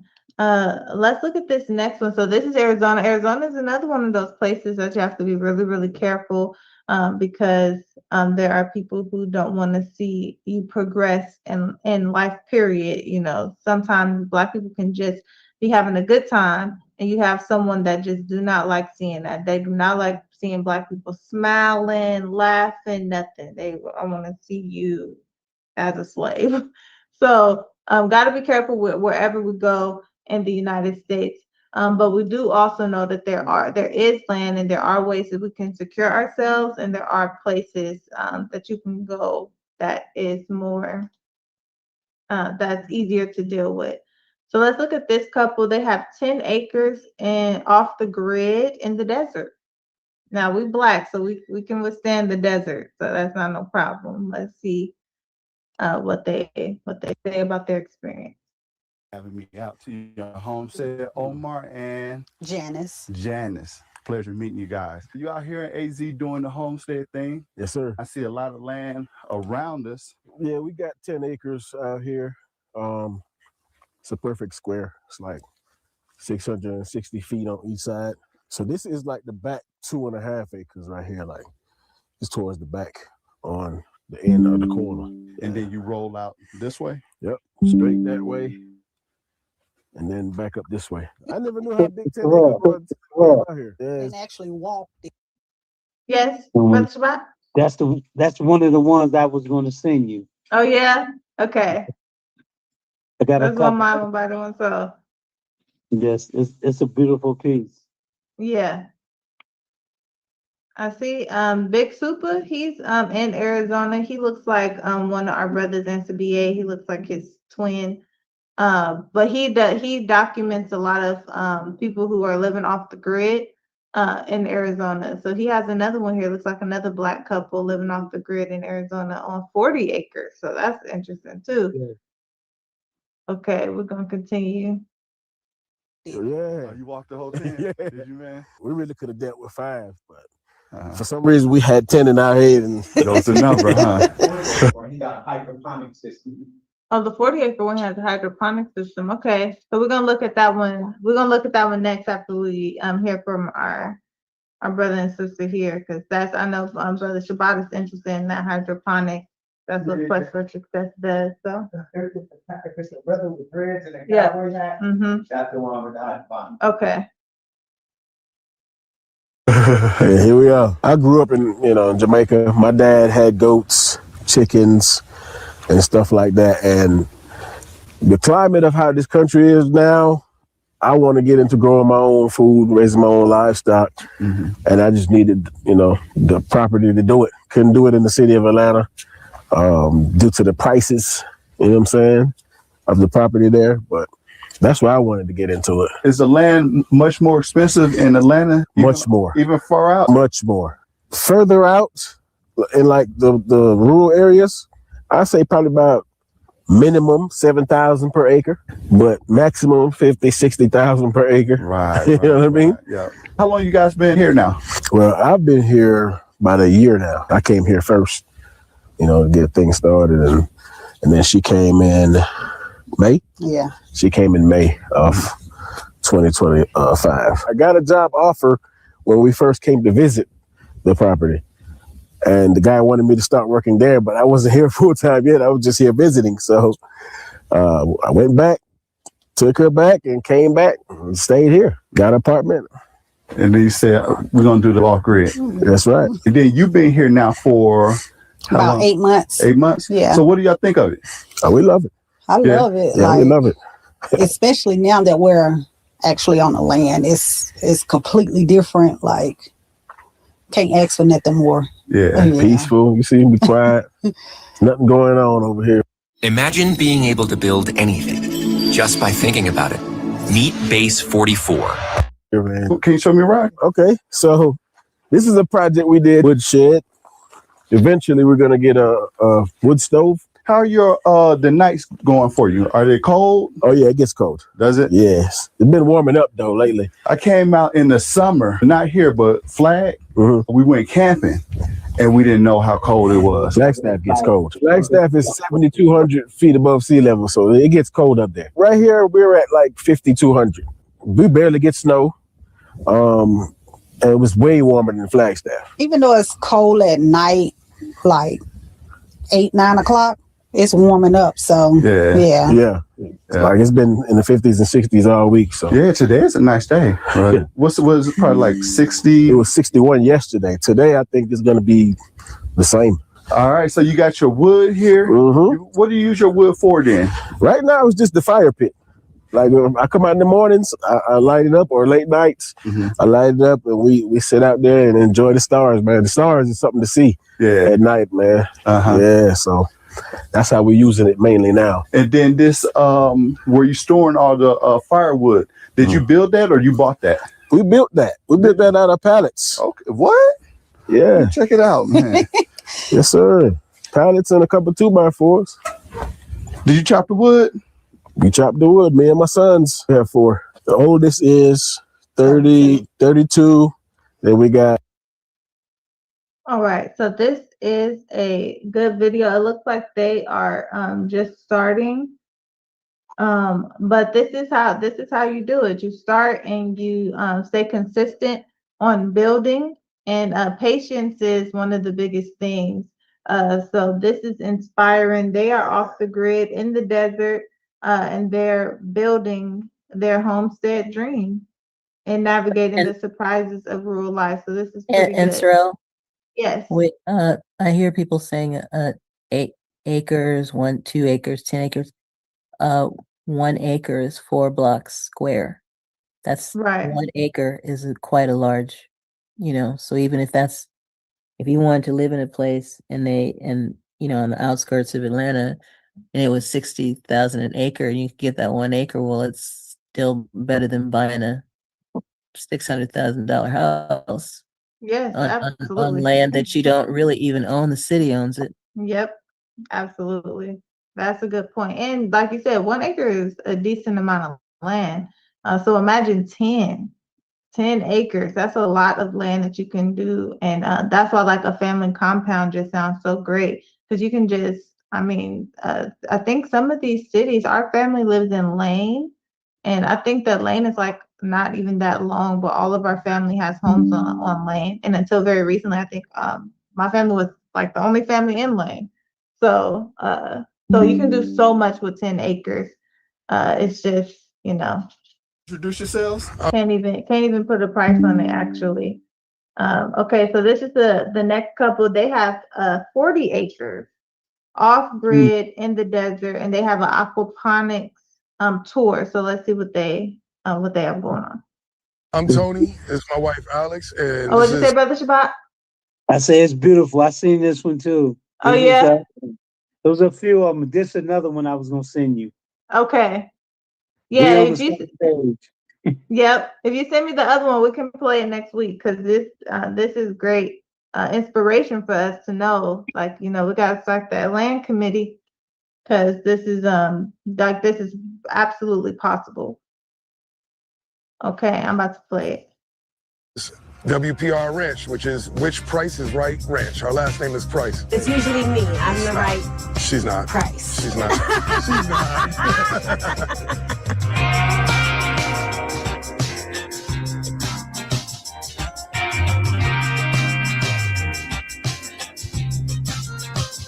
Oh, I've been long gone, talk to you. I've been hustling for so long.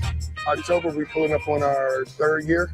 up here. So we went from emptiness, kind of, pretty well, emptiness, to we have stuff now. Sorry, tarantula hawk moths, first one of the year.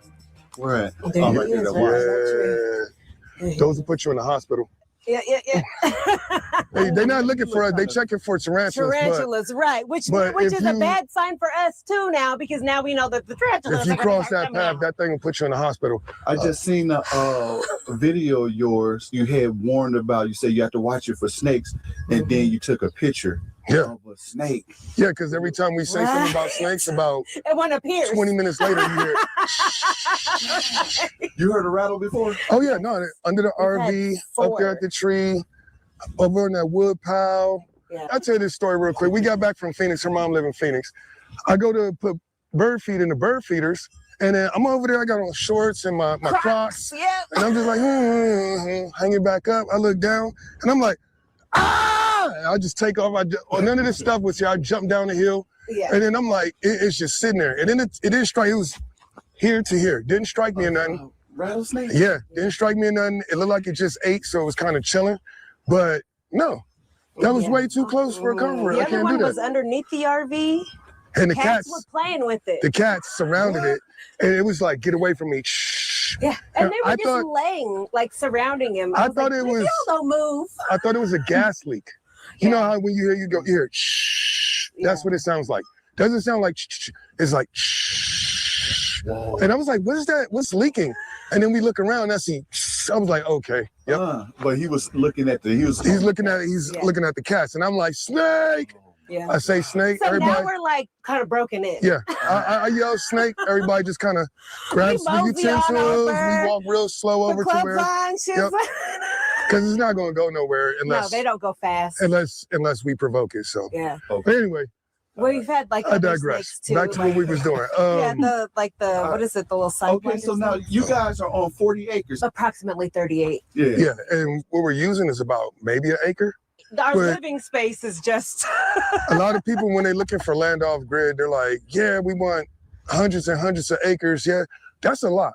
We could have did good with 5 acres and we'd have been fine. Mm-hmm. But, the price was right, structure on board. Mm-hmm. Came with a septic and a well. That's what you want so bad, and you know it's going to cost a lot. You need water to survive. So 3 years ago. Yeah. Y'all wasn't, this wasn't a one. No, we had we lived in Florida. We had what size was that house? About 3,000 square feet. 3,000 square feet, pool in the backyard. Pool, jacuzzi. Yeah. We were in the city. We were always city people, but then we lived right outside of Tampa. We loved it. And we decided to do it, and we took about 2 years to plan it out properly, because we knew that there were certain things that we didn't want to have. It was like right after COVID hit, and things started going a little crazy in the world. At one point, we was paying like $3,000 for mortgage. Like they don't tell you about the fixed rate be fixed, but like taxes and everything, the escrow can go up. So the water bill, because of the pool in the back, $1,500 a month. The electric bill, because we had 2 AC units, and the electric bill was like $1,500 a month. Everything just started adding on. We was like, this ain't right. This ain't life. I don't want to work to pay bills. I don't want to live like this. That's not what my idea of life is, and it's not even being a millionaire. It's being able to have freedom and peace and quiet. And I have peace and quiet and freedom up here. I could do what I want. I don't have people bothering me. It was always an HOA telling us our grass was 2 inches too long. Leave me alone.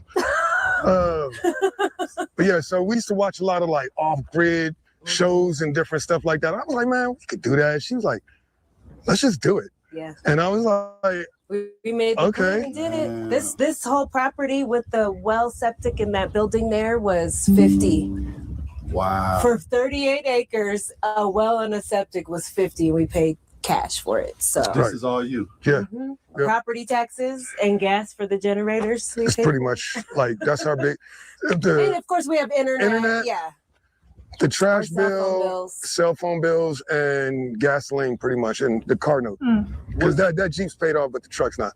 Was it a big transition for you guys? It was one thing watching all the off-grid videos, and then it's another showing up on the land. It's nothing here. How was it, like the reality of it? The reality of it was, For me personally, it wasn't that big of a deal for me to be going from 3,000 square feet to 150 square feet in the RV and being in close quarters with everyone. That to me didn't bother me as much as probably the teenage boys and me and him too, because he had and now added responsibilities of keeping us all alive out here. Yeah. While I'm just like right. So that was pretty much, you know, the one that's worried about I was everything. doing like the grunt of everything at first, but I mean, that was my job. I didn't have a job at all in town or anything. So it was my job just to be here and get stuff done. And that's what I did. I cleared most of the land by hand because we didn't have money to rent anything. So everything was hand done. The first day we pulled up and we looked at this, we drove on this road and we were like, this road is better than any road that we've ever been on. But we've been on some roads where we sitting sideways. Right. I was like, wait a second, baby, we can't go see this property. It was empty for about 20 years, which is wild to me with having the resources that it had on this property. I was like, okay, let's snatch this up before somebody else. Okay, we're going to skip forward. But they have, that's pretty good. They said they bought 38 acres with the tank, they said, with the internet and everything. Like they bought bought it for $50,000. That's 38 acres. And they bought it with cash. So we're seeing that theme with some of these properties. The sister talks about owner financing, but also having money. So she sold a home and she used that cash to purchase a new home. So that's going to be, that's an interesting point when we talk about, you know, the possibility of owning some land and being able to use the funds that we have. They were able to purchase this land with the tank on it, and all of that for $50,000. Now, 38 acres of land is an extraordinary amount of land. You can build you a little city there. And so that's very interesting. And so this is just inspiration for us to know the things that are possible with our unity. They were blessed to be able to do it on their own. I don't know what their ultimate goal is as far as with all of this land, or if they even mention it. However, we know that we want to purchase some land where we can have a decent and safe place to live, as the Nation of Islam has been speaking about these past few weeks. And you know, be independent to the degree. We know we're in the United States of America. We know about eminent domain, and that's why our goal is to eventually exodus out of the United States. However, while we're here, or for those who don't want to exodus, having your own land is just so much more beneficial. So we are at our time, so we're going to allow some input from our family on the line. If you have any input to share with us on what we've seen, I'm going to look for, I'm going to put this in chat so that I know Brother Shabbat has seen it already.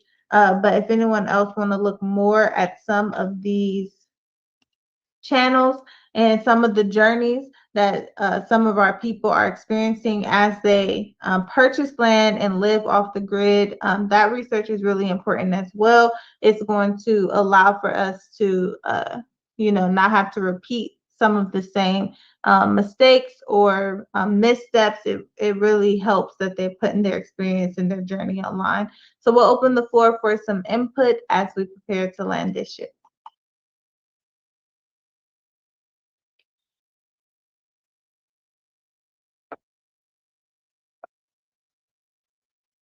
Okay, anyone have? Oh, go ahead, Sister Shahida. Assalamu alaikum, ma'am. I didn't I got to catch that one. I don't know how many videos you showed, but I know I was gonna say thank you for sharing that, because it was very inspirational. This is the things that, you know, you envision, you know, and to see our people doing it in real time, and not only doing it, but doing it as a unit, and you know, showing what Black love looks like, and family looks like, and just, you know, seeing like in real time, like with all that, like even a small amount of acres could do. Like they got so much land left that I'm pretty sure they probably got plans for it, but I mean, they can do so much with it. They can just put some little tiny homes on the other side, and I don't know, whatever they want to do with it. But it's just beautiful to see that, and just to know that it's not even, to get the reminder that in certain places it's not even that expensive. Like you said, 50,000 for 38 acres, and people paying like hundreds of thousands for a property that ain't even not even worthy of that money, let alone it's not even, they don't own the land that property is on. So it's like, yeah, it just gives you a lot to think on and research, and it shows you that it is feasible, and then it makes it I don't know, like you was saying, like I think I did catch a little bit of the other one when the guy was saying that he came out there for, I think, for an opportunity, and he ended up, getting everything together and coming back. But I feel like that's the same as writing it down and following through. Because, I mean, somebody might be thinking like, yeah, I want this amount of acres, but I don't know, I don't got it. It don't matter. Like, go ahead and see how much it is, and then come up with that strategy to raise the money and go get it. So that's what I get from that. It's like, ain't no better time than in present. So yeah, that's beautiful. Yep, I agree. Yeah, 50,000 for 38 acres is definitely that stands out for sure. That definitely stands out. And they purchased it with cash. So that's the thing we want to stick to is not having any debt is going to be important. So we'll keep the line open for anyone else to have any input. And the links for these videos are in chat, so everyone can go back. Brother Shabbat has another one that he's going to send me that we can review next week. But yes, any other input from anyone on the line?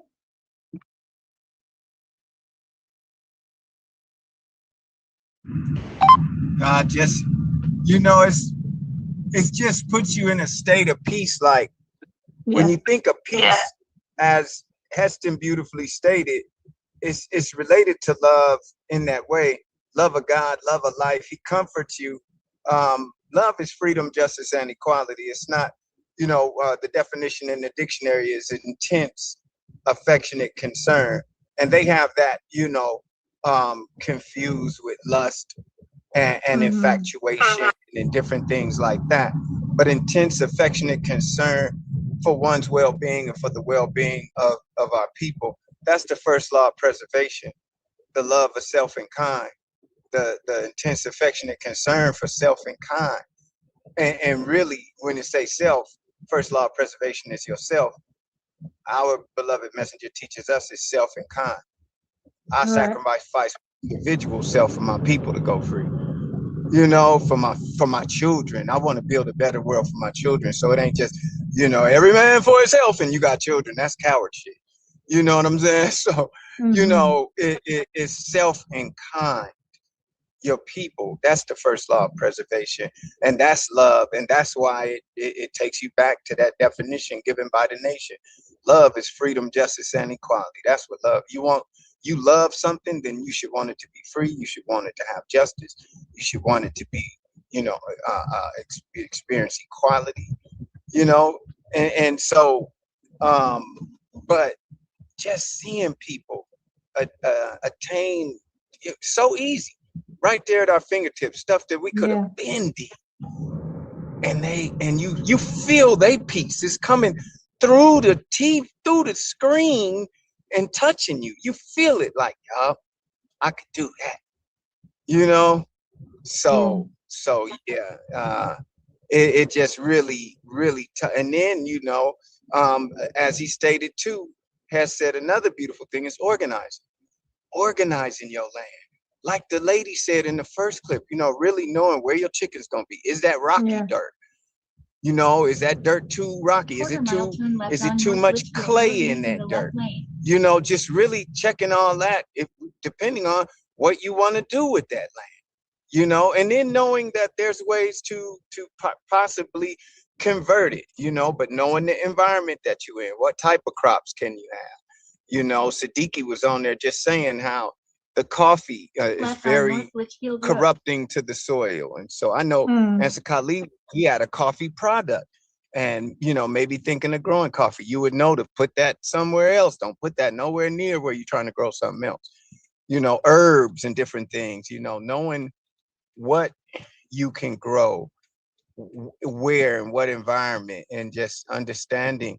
But definitely the thing they said, water, you know, the messenger said water is life. You got to have water. And you out here in Arizona, or the little bit of water you got to dry up. They got places out here famous for drying up. The whole Aquafria River dry up. You know, so don't think just because you got water today, it won't dry up. Them people will know, and they'll dump something on you knowing that it's about to go out. They know they've been studying land for a long time, you know. So, yeah, such good information that Sister Francine gave on the ways that they're blocking and all of that, and the invaluable experience that Brother Shabbat got. We got a team that could do this. We got a team that could do this, you know. And you know, we a visionary. We'll do the architectural design to lay the city out. Our farm will be over here. You know what I'm saying? Have all of that, you know. And so, yeah, this is a beautiful. It really brings a peaceful aura over one who is a part of these meetings. Sajalahu. Yeah, Sajalahu. Good teaching. Yeah, you can see that piece even while the couple in that last video are talking about tarantulas and snakes. They're talking about that beautiful problem of nature on their own land. They find they still have peace. You know, most people, if you're already stressed out and you're not having a good day, then you see a tarantula, that makes it much, much worse. But you're on your own land, and you get to know your land and you get to know the nature around you. You still want to be cautious, but they wasn't talking about it with a sense of like even fear or like we got to go, we're not gonna live here. They were laughing and because they own that land. They own that land. They don't have a note or anything. So yeah, it's definitely a sense of peace that you get. Hey, Ansarel, you know, we just had what 3/4 of an acre. And we didn't have nothing but little garden snakes. Yeah. but it made me think of that when they were saying that. I was like, you ain't get no snake repellent. You know, man, sprinkle that snake repellent down there, make you a border, man. And cats. Cats is key. Cats will give a snake hell. You know? That's a good reason to have some cats. Yeah. All right, Sajalu. Sajalu. Yeah, that was good teaching. Great things that we're learning from the experience of others. And that's the beauty of one, having the internet and being able to search out people who have actually gone down these ventures, because we learn a lot and it's also inspiring. And also just seeing Black people do for self is really, really good. If you spend too much time on social media or watching the news, you think that there aren't Black people who take these routes, but there are. And I still want to know what their plans are for the rest of their 38 acres, because like they said, where they actually are living and where they're building is not even on 1 acre of their 38 acres. So I know they're dealing with the desert, so some of it might not be, you know, something they can do much with. But what's the plan overall? Are they trying to invite more people there, rent out some of the land? Like that'd be interesting as well. But yeah, this is just great inspiration. So we'll open the line if anyone else have any input. Yeah. Okay. Hey, the guy you say, the one that the first one, they have they're gonna put in something like a pond, but it's gonna be so big. They you watch the whole video, it shows the outline of what they're gonna put there. They got their stakes up, how the individuals gonna come in and put it where there be fresh fish and everything, where they be able to fish in there, get fresh fishes and all of that, you know, to feed themselves. And they mentioned about they hoping some other people's come on the outskirts of their property and build as well. So that interests me. I was like, huh? I've been kind of leery about Arizona because for a long time Arizona didn't sell the land because of mineral rights. Oh, But wow. all of a Okay. sudden it popped up and want to sell the mineral rights, force the land. So I'm like, what's going on? Have they mapped it out and show where there's nothing valuable in the land other than the topsoil, a few, say 100 feet down or whatnot. But mineral rights, meaning anything under you for, say, 500 feet down is all you. But some say you get maybe say 15, 20 feet down, and then you stop because the mineral rights starts after that. Ends after that, and that's not a good. Okay. Brother Shabbat? Brother Shabbat? We can't hear you, and oh, he's back. Brother Shabbat? It's loading. So Arizona.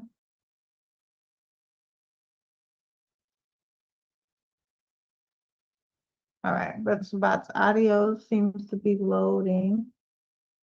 Okay, yeah, so they say Arizona mineral rights. Oh, okay, we can hear you now, Brother Shabbat. I'm going to say something about the mineral rights. Go ahead. Oh, I was just looking up what that is.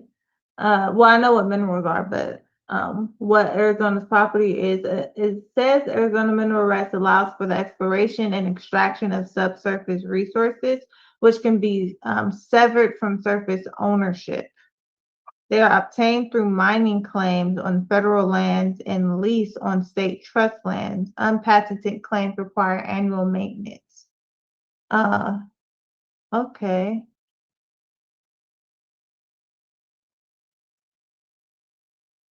So, in Arizona, buying a property does not automatically include ownership of subsurface mineral rights, which can be severed and owned separately by previous owners, developers, or the state. To protect your interests, it's crucial to review the deed and title report for mineral rights, accept it and reserve language, as third parties might have rights to extract resources under your home. Yeah, that's important to know. Okay, go ahead, Brother Shabbat. City that they all of a sudden want to sell land now, not releasing the mineral rights, which that's what one of the main reasons why you buy land. Not just you don't want just to own the surface, you want the land itself. And now if they say 20 feet down, that's beautiful, but the main minerals might not start until after that. So you want to at best get at least 100 feet down, and around, say if you got 40 acres, you want 100 feet down and 40 acres wide, because that's what I'm paying for. Not just say 10 feet and be 20 feet. So you stealing all my minerals. We don't want that. So I'm still, wavering about Arizona because of that. You shady because the city and the state, the reason why they wouldn't give them the rights to begin with, because of what they think that we the right company to continue making money, and they don't allow them to harvest some bit of time, say 6 months to 5 years. And after that, if you don't have everything by then, You're breaking up, Brother Shabbat. Say, if you don't have everything out that you want, contract in severance. So they would have, the company have to renew it to continue harvesting, but every time they harvest, they still paying taxes on what they already paid for. That's how the state, only Arizona, but other states that you don't really look at the paperwork, how they operate. Yep. Because I kind of somewhat went had some questions about that with my property. So I'm still waiting on get back for my cousin that's doing some research for me. But they have to really look into it. If it's something you don't know about the land or whatnot, ask questions, ask somebody before you just go out and say yes. Yeah. Because you could have your heart broken thinking you got more than what you paid for, and you don't. And it turns out that you have a valuable house that could be forced to move at any given time. Yeah. You know, the judge, they can go take you to court and say, well, because we don't want to be fracking, which is drilling sideways because it costs more money, we want them to move this house out the way so we can drill straight down. Yep. Now you can pay more money to move your house or sell your house to them and let them do what they want with it, tear it down, move it, sell it to somebody else. You know, you got your money and gone, but you not get what you paid for the house or the value of the house at the time. So it's a lot to look for and evaluate when it comes to that. When we do start acquiring land, we need to know exactly how much equity we have in it. You know, how much equity will grow over years. What it's going to take for that. You can get proper quality in a year. You can have some equity, excuse me, in that property. Yeah. So, well, if you get someone have 3 acres, he come in with say maybe $1,000 worth of equity, or maybe $30,000 worth of equity. You have your property within the 4 years with no equity. It can grow past them. Depends on how the county has it set up. You just have to know about it. If not, if you ain't signing the papers to know about it, they'll end up telling you later you only have maybe $50,000 worth of equity, but you got a $200,000 worth of equity, but they're not going to tell you. You don't know it. You didn't sign for that. Yeah. They shady, you know. Yeah. It's beautiful buying property, owning it and having it. It's what you're going to do with it. How you going to keep it. You know, they have these sundown towns like y'all was talking about earlier. The family that's being, you know, constantly harassed and all of that. That's real. And once you start defending yourself, they come back on you more than on them because of where you're at. You know, and who you surround yourself. But we have to go out there with security. You know, you build your security. Once you buy, your security already being started. It's in place before you even sign the papers. Because you go out looking at see if you want to buy it. Your security is going out to see how they could secure it.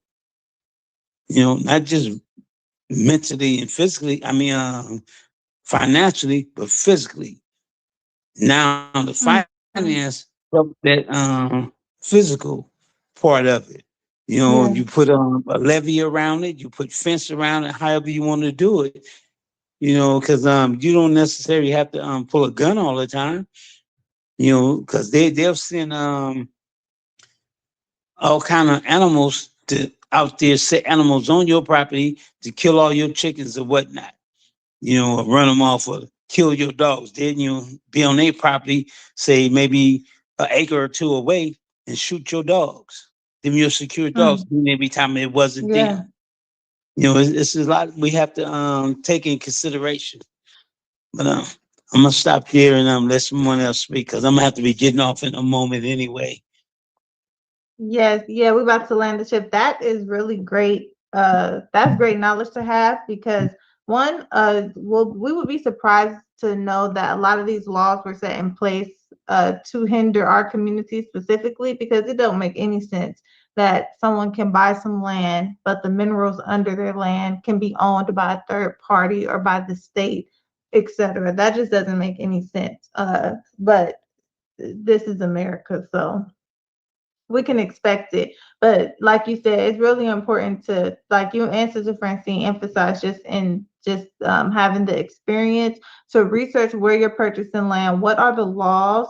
What rights do the state have, and when can they exercise those rights? Because it's going to be important for us to know those things so that we don't just happen to purchase a land in an area or where something like someone can seize that land because of the minerals under it. And so and that's also information that we want to ensure that we tell to our community. And that's why BUCU is here, because we don't just want this knowledge for ourselves.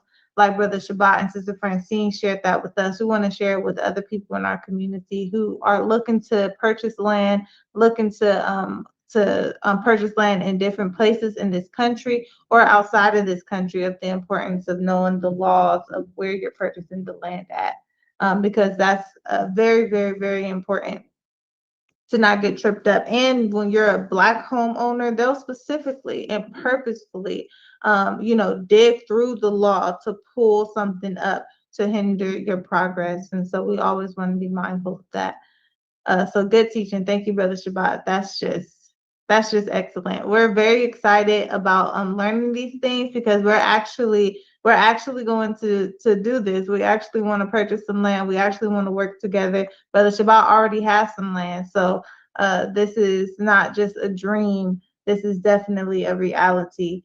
And so I see Imani on the line. So Imani, if you can wrap us up with a report on the progress that you have made, or your report on the things you've been blessed to accomplish this week, some of your goals for next week, and how all of us can support you. The jewel this month is peace, and peace is defined as the established existence in the atmosphere of the 12 jewels, emphasizing the essential power of harmony and balance in everything that we do. And so we'll pass the line to Imani. You can close us out with your report on the amazing work that you do for the community. I'll just do a little here and a little there. Okay. Yeah, I was just hey family. Hey. We're doing good. I know Brother Shabbat, we got me and Brother Shabbat got hop on a call or something. I know. Yeah, I've been trying to juggle some things. A little different, being out of the warrior realm of things, and the year went by year went by pretty like super fast. Like, your mind's like, oh yeah, warrior season over. I'm just like, wow. Yeah. Very quick. I've been getting a lot of calls and stuff from some people's up there. They trying to get me to come back, but I'm not going back. Okay. I'm enjoying the life outside of it and everything, but I do miss my peoples up there for sure. Yeah. Dealing with peace. When I think of peace, I always think of the scripture when Jesus was on the boat, and the storm hit, and he's just chilling downstairs. The disciples run downstairs, scared and terrified. And Jesus come up with the peace be still.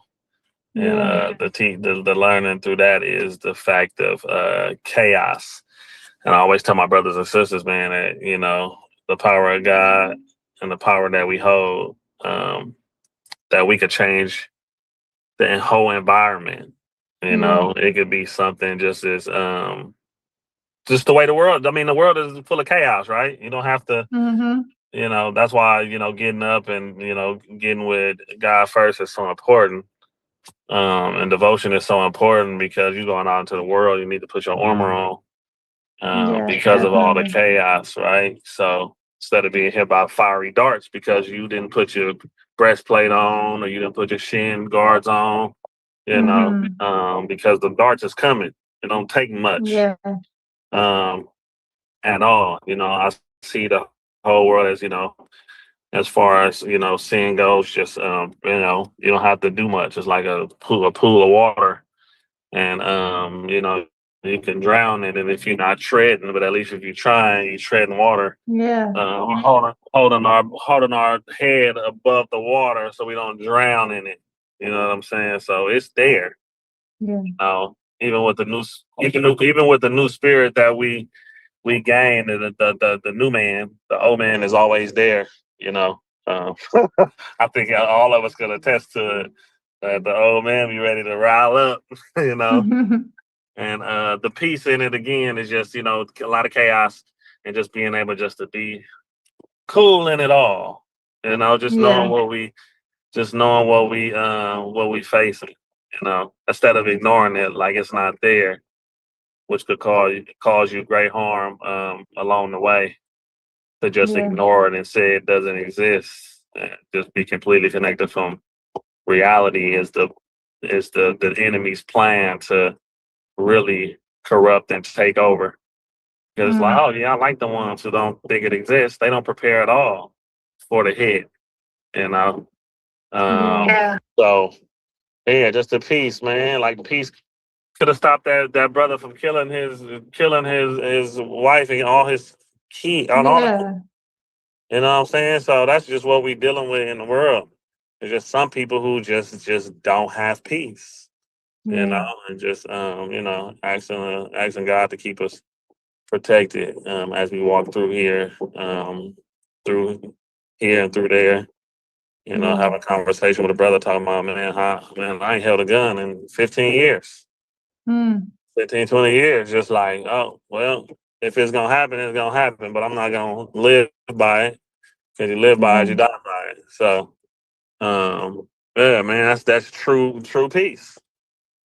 Yeah, and that's what I want to live in, and taking heed of everything around us and stuff. But yeah, so I've been we dealing with that, like mental health. So this mental health month, we have and I want to put the I posted. I don't know if you've seen it. I posted already on Instagram. Me and Jamila, we have a summit, a mental health.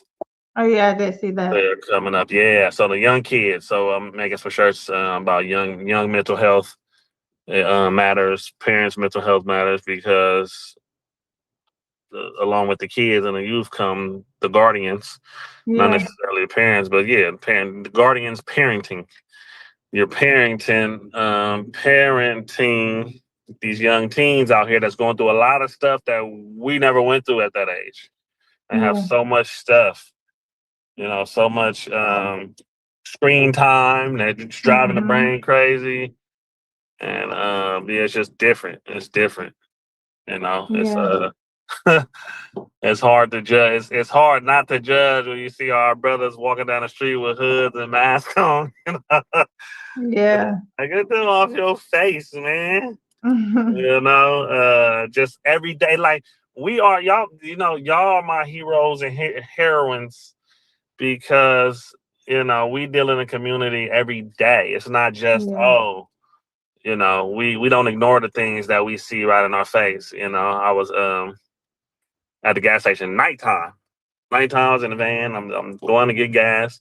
I walk in and the little boys in there stealing the Slurpees out of there and just walking out. And the guy is looking behind the register. He's looking at us and me. And I say me because it's our, these are our little black boys.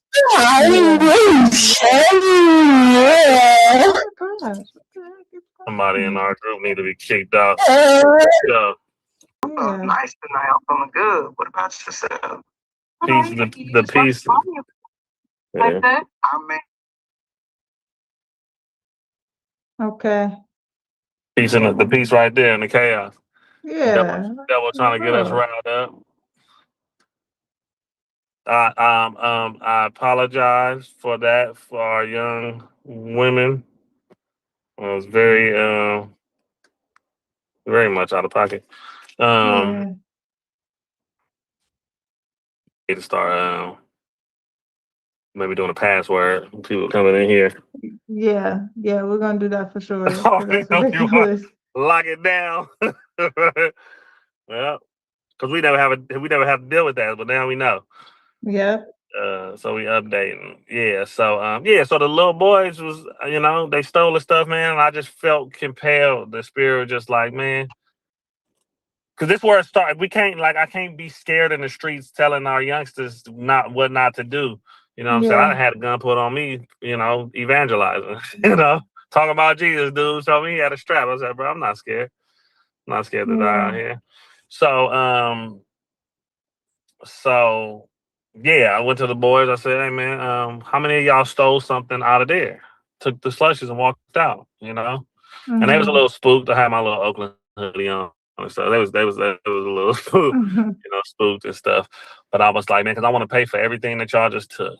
Yeah. And, so they started raising their hands and stuff. And I went in there and I said, man, look, I got some money here. I'm going to pay for those, the young brothers that took that stuff. And he was like, no, it's good, it's good. So he wasn't even accepting. Well, Arab dude, he wasn't even accept. He just like, man, it's all good. He was like, I know what I'm dealing with. But yeah. So the mental health thing is happening May 1st. Please come out if y'all can. Share that flyer if y'all can. Okay. And then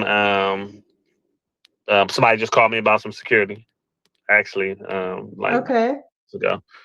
I think La Russell is doing something in Vallejo, a little dinner. All right. Yeah, for 100 people. I guess a dinner and a concert. So she wants a couple people on the street. I guess they're gonna do like a little block party downtown. Okay. I did reach out to her. I said, "Hey, I know what's coming," because he won't disclose the address until the couple days before, but we already know that. So I already know I was like, yeah. He said dinner too. Yeah, he going to Jackie. So Jackie has a sweet treatment. She has a event space. So if y'all ever thought about wanting to do something in Vallejo, nice event space. So I've done some things there with her already. She was one of the ones that actually brought me in to sell my t-shirt. She's very community oriented and everything. Caucasian lady too. Okay. She loves Black brothers. Anyway, she loves brothers. Yeah. So doing that, and yeah, just continuing to be out here doing the, community stuff. So we have 510 is come. What is it? Oakland Day. 510 Day. Yeah. 510 Day. Okay. I never Tupac Day is on his birthday. Yeah. Tupac Day is on his birthday. Okay, it's not on 5. Okay. So Oakland, 510 Day. Okay, yeah, I'm trying to do the same show. Did you see the shirts that I have for 707 Day? No. I don't think I didn't post it. I'm horrible at posting, man. I'm horrible. Yeah, When I'm scared, that. I don't know why, because I don't even like social media like that. But I'm just like, man, I need to start posting, a whole bunch of stuff. But I'm gonna post that. Yeah. I'm gonna do something similar, a 510 thing. A young lady, she did the print. She did the art last year. They presented it. They sold stuff, hats and everything. Wow. Some different people. They sold hats and everything, and they never. I don't know who that Perel person is. Do y'all know them? So she she didn't get any of the proceeds from it last year. So we did. So this year I gave her some money. She's a young artist and stuff, so it was real good. Like she did a good job. So I want her to do one for 510. Yeah. Yeah. But yeah. Yeah, That's about it, y'all. Yeah, for sure. Yeah, it's time to close out, y'all. It's time to close. Yeah. So I don't know. I don't know who that is. That's just a warning. Yeah, I'm just gonna make While they ran out. Yeah. I'm just gonna put our hosting tools on. So that we can, because we're closing out anyway. So we're gonna land this beautiful ship. This has been a great meeting, great videos that we've watched on purchasing land and the process. And Imani, send us those flyers and stuff. We'll share them online as well.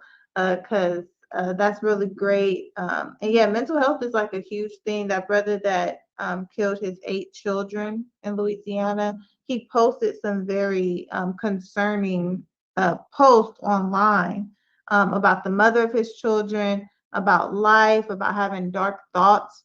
And that's another thing with the congressman or the city councilman who killed his wife in front of his children. He also has some things that he was dealing with mentally.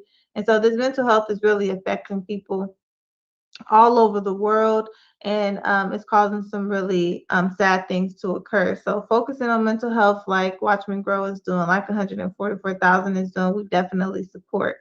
And so we are going to land this beautiful ship. We will, tomorrow we have a meeting with Imani. Great. We have a meeting with Imani and Esther Demise in regards to some security contracts. So we're probably going to reschedule the grant meeting. However, we're going to strive to reschedule it to another time this week because we do want to get some assistance or help everyone, whoever's going to be applying for the Chick-fil-A grant. So we'll get in contact with you all in regards to that. And then we'll be back on the line next week. We have some really great things coming up, including the BUCU event. So once that date is solidified, we're going to let everyone know. And we're moving forward. This is our year, and we pray that we continue to be blessed. And so we are going to land this beautiful ship and remain open in the name of the one true God. We know him by many names. We thank him for coming to us throughout time and sending us his prophets. We thank him for Moses and the Torah, for Jesus in the gospel, for Prophet Muhammad and the Holy Quran. We thank him for sending the liberators who have come and prepared the way for his coming to us, like Noble Drew Ali and Marcus Garvey, Haley Selassie, all the liberators that has prioritize our community. We can never thank him enough for coming in the person of Master Wallace C. Fard Muhammad, raising and sending his messenger, the glorious, most honorable Elijah Muhammad, and their raising of their national representative, the Honorable Minister Farrakhan, and their return in and through their royal robe and remote control unit, and Surah Muhammad, the Select One, the Allah Master J-Man.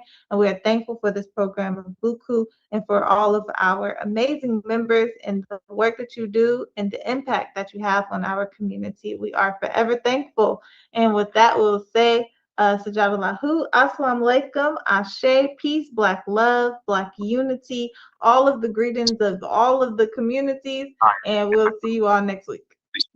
Assalamu alaikum. Wa alaikum salam. All Wa the alaikum above. salam. See you all next week.